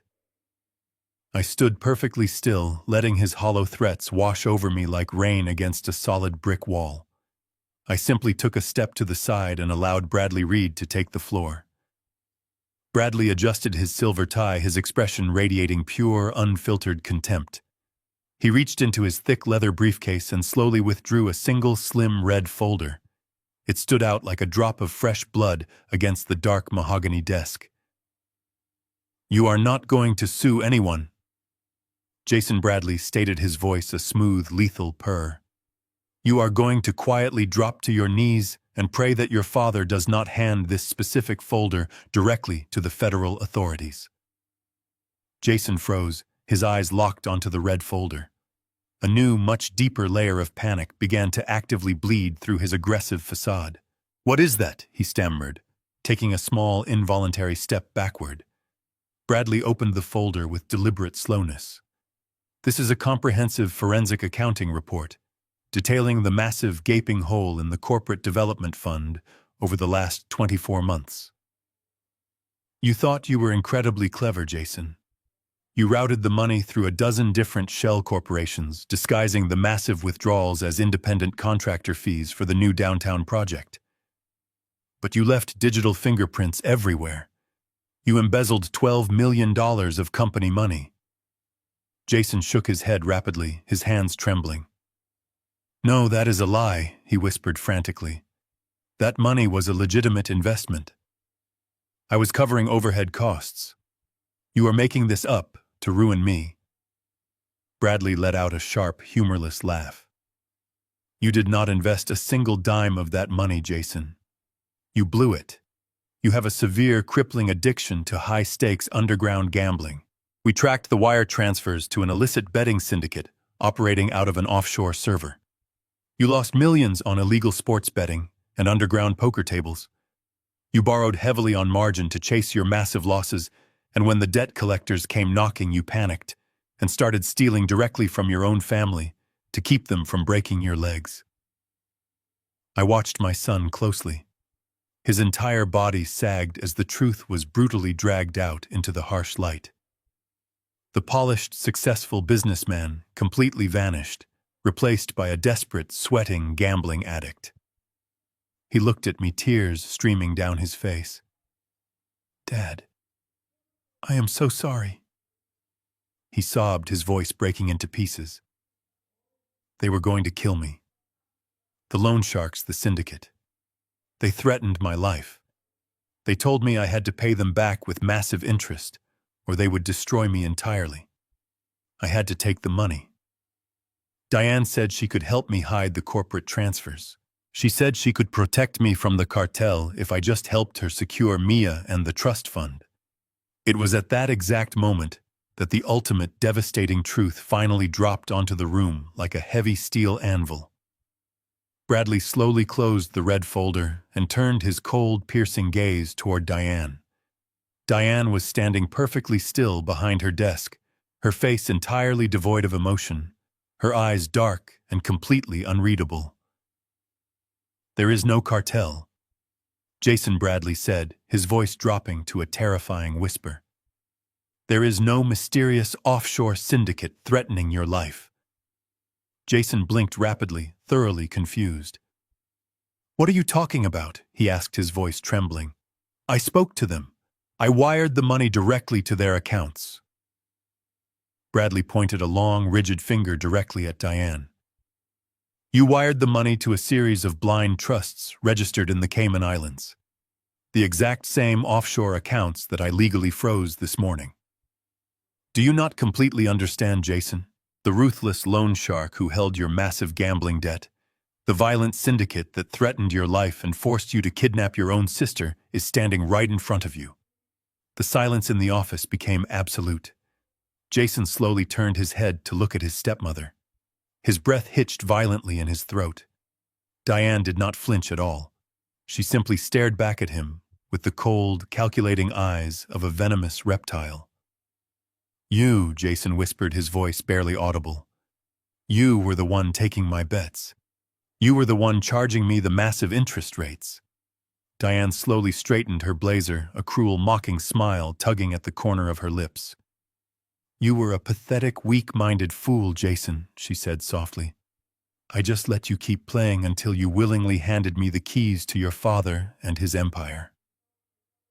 Jason let out a hollow, agonizing wail of pure, unadulterated psychological agony. His knees violently buckled, and he collapsed onto the hardwood floor, crying.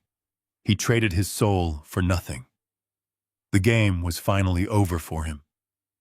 As he knelt on the cold hardwood floor, the heavy silence in the room began to dangerously shift. The crushing weight of Jason's absolute despair slowly mutated into something entirely different. I watched the terrifying transformation happen in real time. The tears streaming down his pale, sweating face suddenly stopped. His breath, which had been coming in rapid, panicked gasps, slowed and deepened into heavy, ragged pulls of air. He looked down at his trembling hands, the exact same hands he had just used to violently force his heavily sedated sister to sign away her life, and he slowly balled them into tight, white-knuckled fists. He raised his head, his eyes locking directly onto Diane. The look in his eyes was no longer the look of a defeated, terrified boy seeking comfort. It was the absolute unhinged look of a rabid animal that had just realized it was backed into a corner by its own treacherous master. Diane had not just manipulated him into committing a terrible crime. She had systematically destroyed his entire existence from the shadows. She had secretly acted as the ruthless offshore loan shark, purposely feeding his underground gambling addiction, driving him into millions of dollars of insurmountable debt, and then offering him a fake poisonous lifeline that required him to betray his own blood. She had engineered his complete moral and financial bankruptcy just to secure the final massive prize for herself. A low, guttural growl began to build deep in Jason's throat. It was a terrifying primal sound, entirely stripped of the polished corporate executive persona he had proudly worn for the past decade. Diane saw the sudden violent shift in his posture. For the first time since I had kicked the heavy mahogany door open, genuine, unfiltered fear flickered across her perfectly composed, aristocratic features.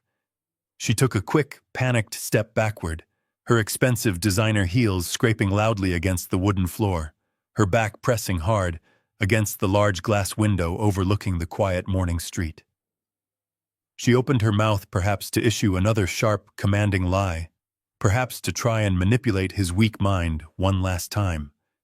But she never got the chance to speak a single word. Jason exploded upward from the floor with a sudden, violent burst of kinetic energy. He launched himself completely across the room, bypassing the heavy glass desk entirely, his arms outstretched like a predatory bird diving for a kill. He hit Diane with the full, devastating force of his body weight. The physical impact was brutally loud. Diane let out a sharp, breathless shriek as they both crashed heavily against the thick window pane, the reinforced glass shuddering violently under the sudden massive weight. Jason's hands immediately found her throat. He clamped his long fingers around her neck, squeezing with every ounce of insane, betrayed rage coursing through his veins. "You ruined my life," he screamed, his voice tearing painfully at his vocal cords, spraying saliva across her pale, terrified face. "You took absolutely everything from me. I will kill you right here." Diane fought back with the desperate, thrashing panic of a drowning woman. She clawed frantically at his face, her perfectly manicured fingernails tearing deep, bloody scratches across his cheeks and forehead. She kicked her legs wildly, her expensive shoes completely losing their grip on the smooth hardwood floor as she tried desperately to break his iron grip. But Jason was entirely deaf to reason, blinded by a complete psychological and emotional collapse. He drove her backward, his thumbs pressing brutally into her windpipe. Her face rapidly shifted from a flush of panicked red to a terrifying, oxygen-starved purple. Her eyes bulged, locking directly onto mine, silently screaming for the merciful intervention she had so callously denied my helpless daughter. I did not move a single muscle. I stood perfectly still in the center of the devastated office, my hands resting calmly at my sides, watching the two monsters who had conspired to murder me actively tear each other apart. It was a cold, silent, and deeply satisfying spectacle. I felt absolutely no pity. I felt no residual paternal instinct to save the son who had eagerly sold his soul for a seat at the head of the corporate table. I felt no marital obligation to protect the wife who had meticulously poisoned my water glass every morning while smiling affectionately into my eyes. I simply watched them drown in the toxic, violent ocean of their own creation. The poetic justice of the moment was profound. They had united to destroy me, but the foundation of their dark alliance was built entirely on pure greed and deception. The moment that fragile foundation cracked, they immediately turned their fangs on each other. I wanted them to feel the exact same terror my daughter had felt for the last 2 years. I wanted them to experience the absolute crushing helplessness of being completely trapped. But the brutal execution was not meant to happen today. Marcus, the former tactical commander, moved with a sudden blinding speed. He closed the distance across the office in 3 massive strides. He grabbed Jason by the back of his tailored suit jacket and his thick leather belt, physically lifting my grown son completely off his feet.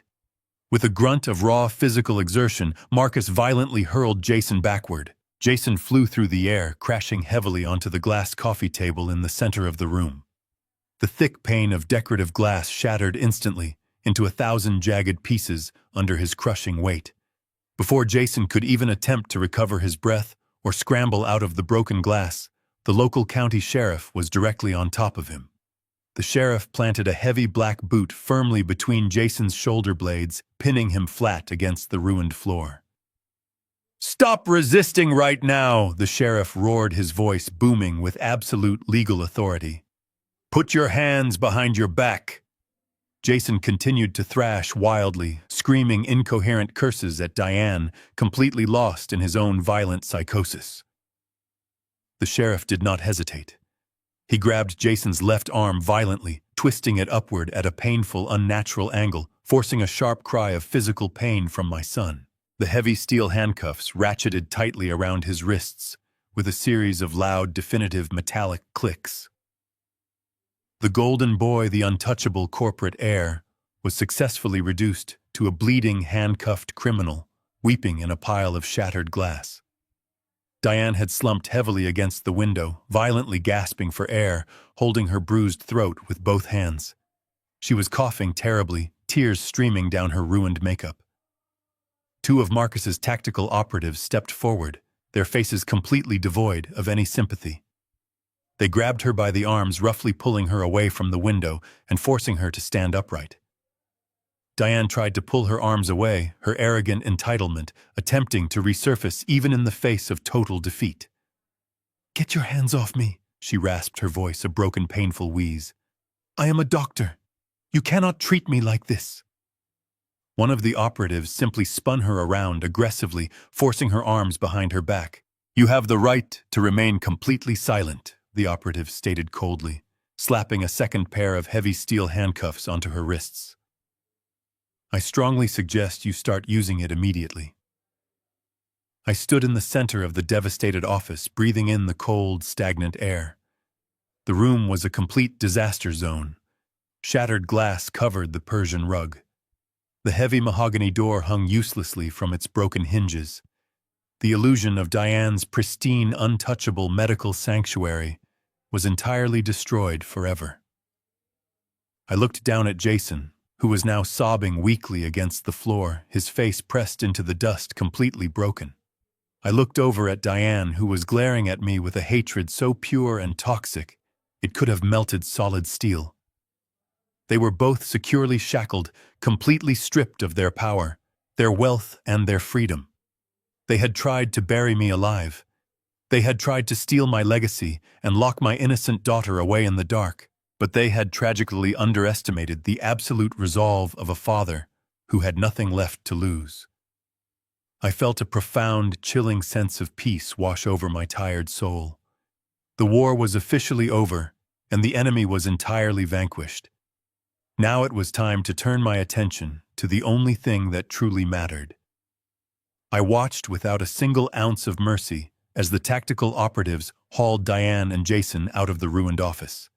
Jason was completely limp, dragging his feet across the floor like a broken marionette whose strings had finally been cut.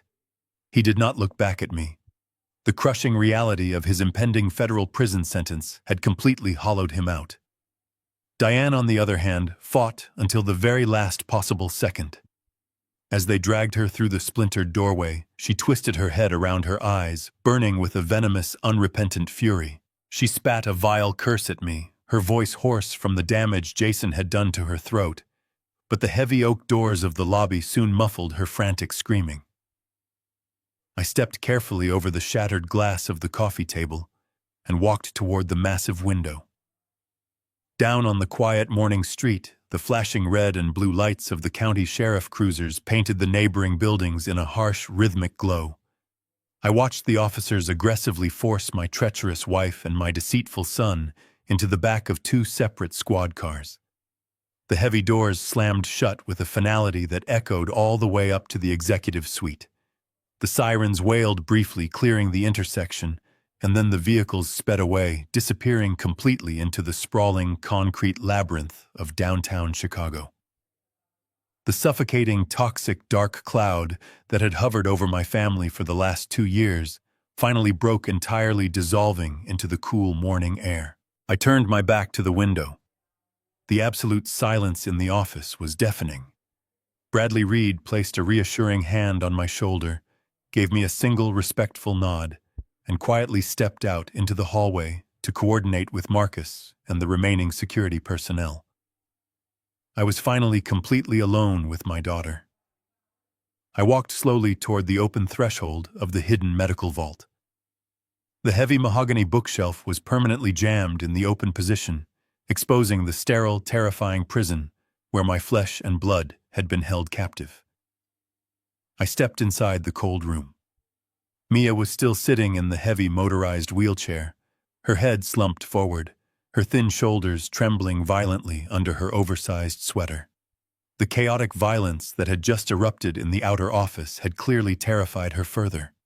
She had squeezed her eyes tightly shut, completely, bracing herself for another round of psychological torture or physical abuse. I dropped slowly to my knees right in front of her, ignoring the sharp, protesting ache in my joints. I did not speak immediately. I simply reached out with incredibly slow, deliberate movements so I would not startle her. I gently placed my warm hands over her cold, bruised fingers. Mia gasped sharply, flinching backward against the leather seat, but I held on with a soft, steady pressure. "It is me, sweetheart," I whispered, my voice breaking under the massive weight of my overwhelming emotion. "It is your father. You are completely safe now. It is officially over. They are gone, and they are never ever coming back to hurt you again." Mia slowly opened her hollow, dark eyes. The heavy dosage of illegal sedatives still clouded her vision, making it difficult for her to focus. But as she looked down into my face, the absolute terror began to slowly melt away. Her cracked lips parted, and a single agonizing sob tore through her fragile chest. "Dad," she whimpered, her voice incredibly weak and raspy. "I thought you were dying. She told me you were dying." I shook my head, thick, hot tears finally spilling over my eyelashes and running freely down my weathered cheeks. "I am right here, Mia." I promised her, my vision blurring with a mixture of profound grief and absolute relief. "I am not going anywhere. I am going to live a very long time, and I am going to spend every single second of it making sure you are protected." I reached up toward the tall metal pole standing next to the wheelchair. The plastic intravenous bag was still slowly dripping its toxic sedative-laced fluid into the clear tubing.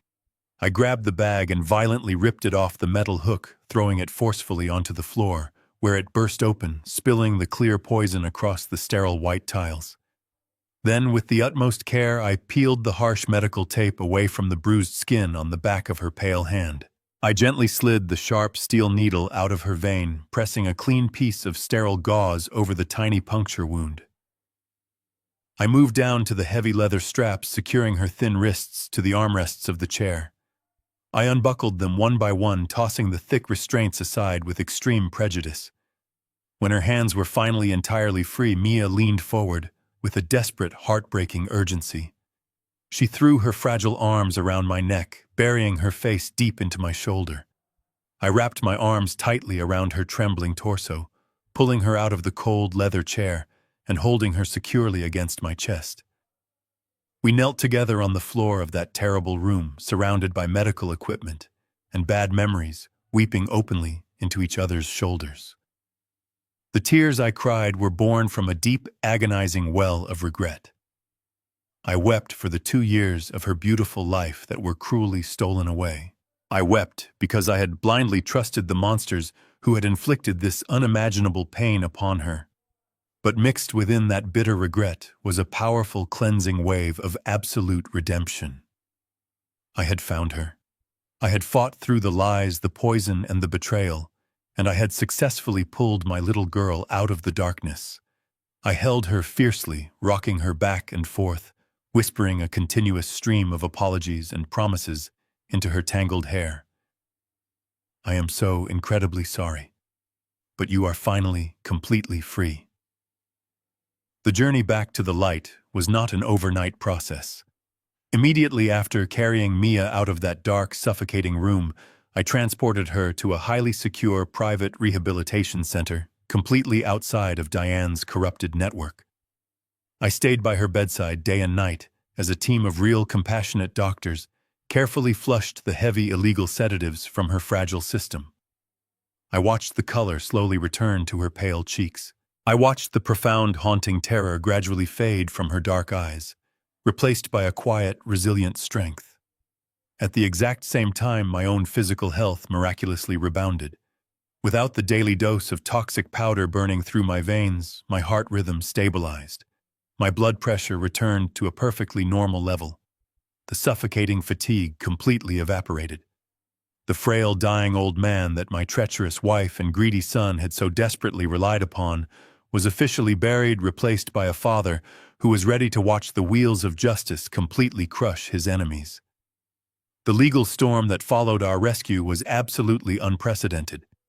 Bradley Reed, operating with the cold, methodical precision of a master tactician, handed a massive mountain of undeniable evidence directly to the federal prosecutors. We gave them the digital audio recordings of Diane and Jason plotting to murder me and steal the trust fund. We gave them the forensic accounting records tracing the embezzled corporate funds directly to Diane's offshore accounts.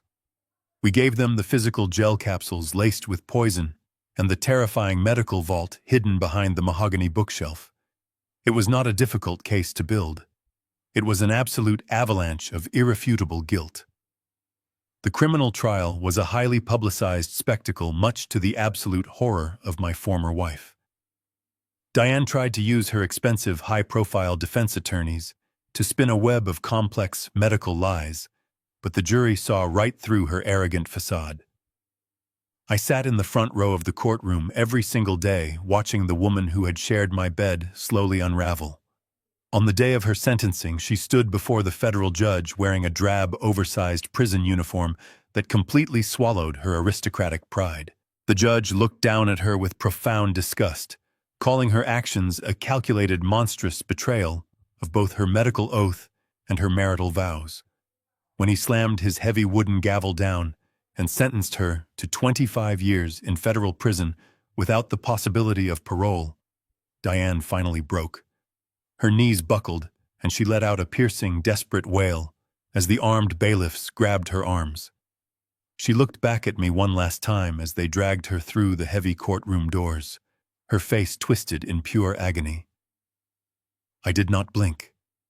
I simply watched her disappear into the dark, miserable future she had meticulously dug for herself.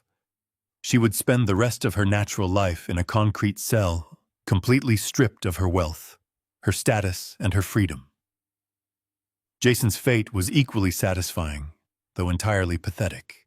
Facing decades behind bars, my son immediately tried to turn state's evidence against his stepmother, weeping openly on the witness stand as he detailed her massive underground gambling syndicate. He desperately begged the judge for leniency, claiming he was heavily manipulated and terrified for his life. But the justice system and his father offered absolutely no mercy. The judge sentenced him to 10 years in a federal penitentiary for his active role in the kidnapping, extortion, and corporate embezzlement. But his prison sentence was only a fraction of his ultimate punishment. Before the criminal trial even concluded, Bradley and I finalized the absolute destruction of his financial future. I stood before a civil magistrate and completely severed my biological ties to my firstborn son. I legally stripped Jason of every single penny of his inheritance.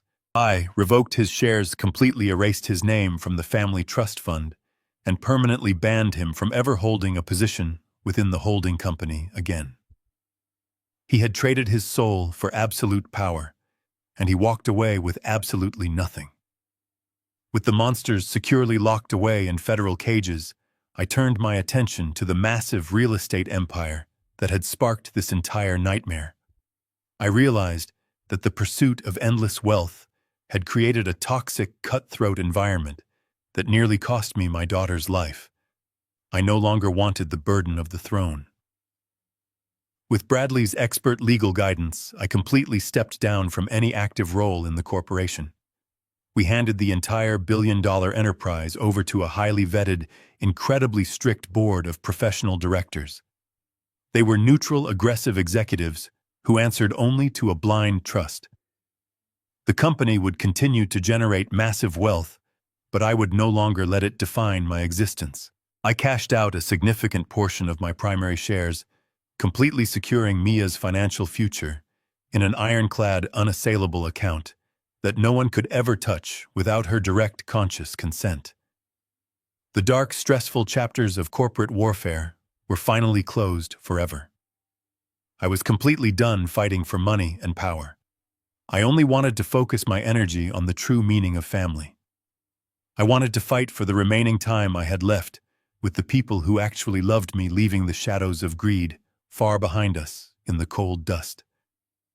Instead of returning to the sprawling mansion Diane had curated as my velvet prison, I ordered my team to sell the estate. I refused to spend another night breathing the same air my deceitful wife and traitorous son had breathed.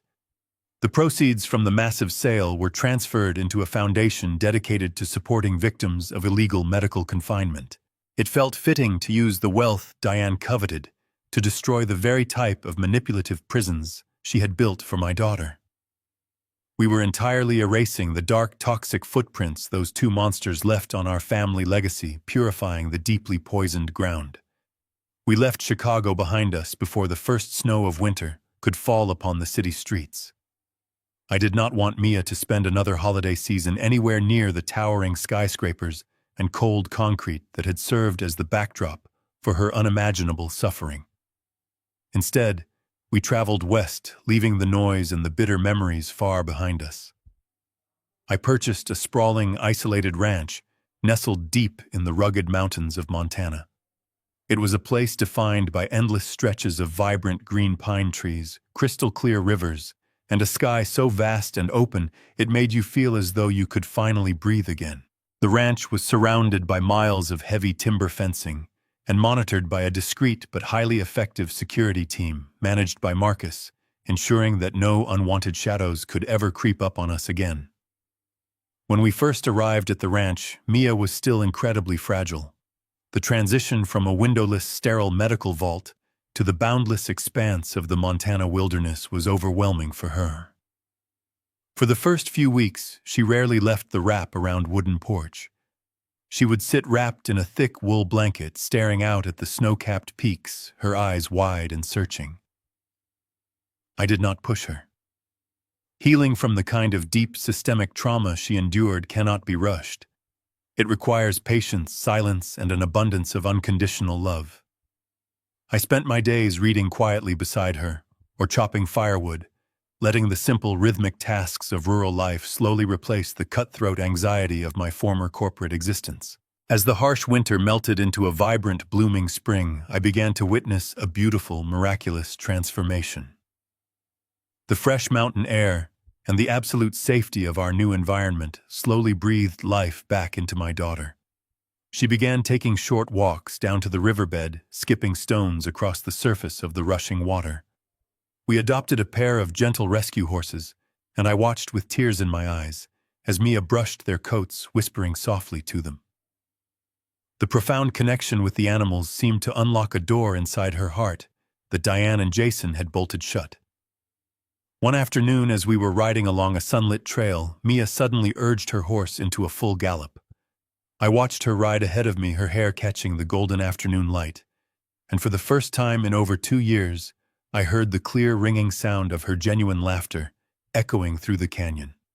It was the most beautiful sound I had ever heard in my entire life. Sitting on the porch in the quiet evenings watching the sun sink below the jagged mountain horizon, I often reflect on the massive sweeping destruction that brought us here.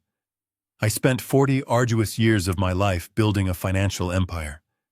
I sacrificed my time, my health, and my peace of mind to accumulate wealth, mistakenly believing that money was the ultimate shield capable of protecting my family from the cruelties of the world.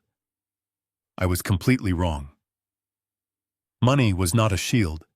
It was a bright, blinding beacon that attracted the most dangerous predators on earth. It invited a monster into my bed and transformed my own flesh and blood into a ruthless, calculating traitor. The pursuit of endless wealth is a terrible, consuming disease. It rots the human soul from the inside out, blinding people to the inherent value of human life and replacing compassion with a cold, insatiable hunger for more. Jason and Diane had access to every luxury the modern world could possibly offer. They wore tailored clothes, drove expensive cars, and lived in sprawling mansions, but they were entirely impoverished in spirit. They were so consumed by their desperate greed that they willingly threw away the only thing that actually matters in this brief, fragile existence. They threw away family. I learned the hardest, most painful lesson a father can ever learn. Family is not simply determined by shared DNA or a legal marriage certificate. Blood is not a guarantee of loyalty, and a ring is not a guarantee of love.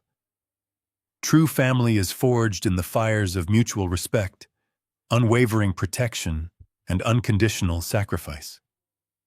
Bradley Reed, a corporate lawyer I hired decades ago, proved to be more of a brother to me than anyone else. And Marcus, a security contractor I paid to do a job, showed more integrity and honor in a single morning than my own son showed in a decade. We cannot choose the people who are brought into our lives by birth or by circumstance, but we possess the absolute power to choose who we keep beside us. I chose to cut away the rotting branches of my family tree so that the trunk could survive. It was a brutal amputation, but it was necessary. Today, my heart no longer aches for the son I lost to the allure of greed. I mourn the boy he used to be, but I feel no sorrow for the criminal he chose to become. My heart is full, focused entirely on the beautiful, resilient young woman sitting beside me on the porch, sipping hot tea and watching the stars appear in the clear night sky. Mia is currently studying landscape architecture online, designing massive open gardens that thrive in the natural sunlight. She refuses to draw anything with 4 solid walls. She is reclaiming her future step by brave step. And I am simply a grateful old man, blessed with a second chance to be the father she truly deserves. We survived the absolute worst of human nature, and we emerged into the light with our dignity and our souls entirely intact. Did you like my story? Let's meet in the comments. If you like the story, you can support me by sending a super thanks so I can keep bringing more stories like this. See you in the next life story. With love and respect.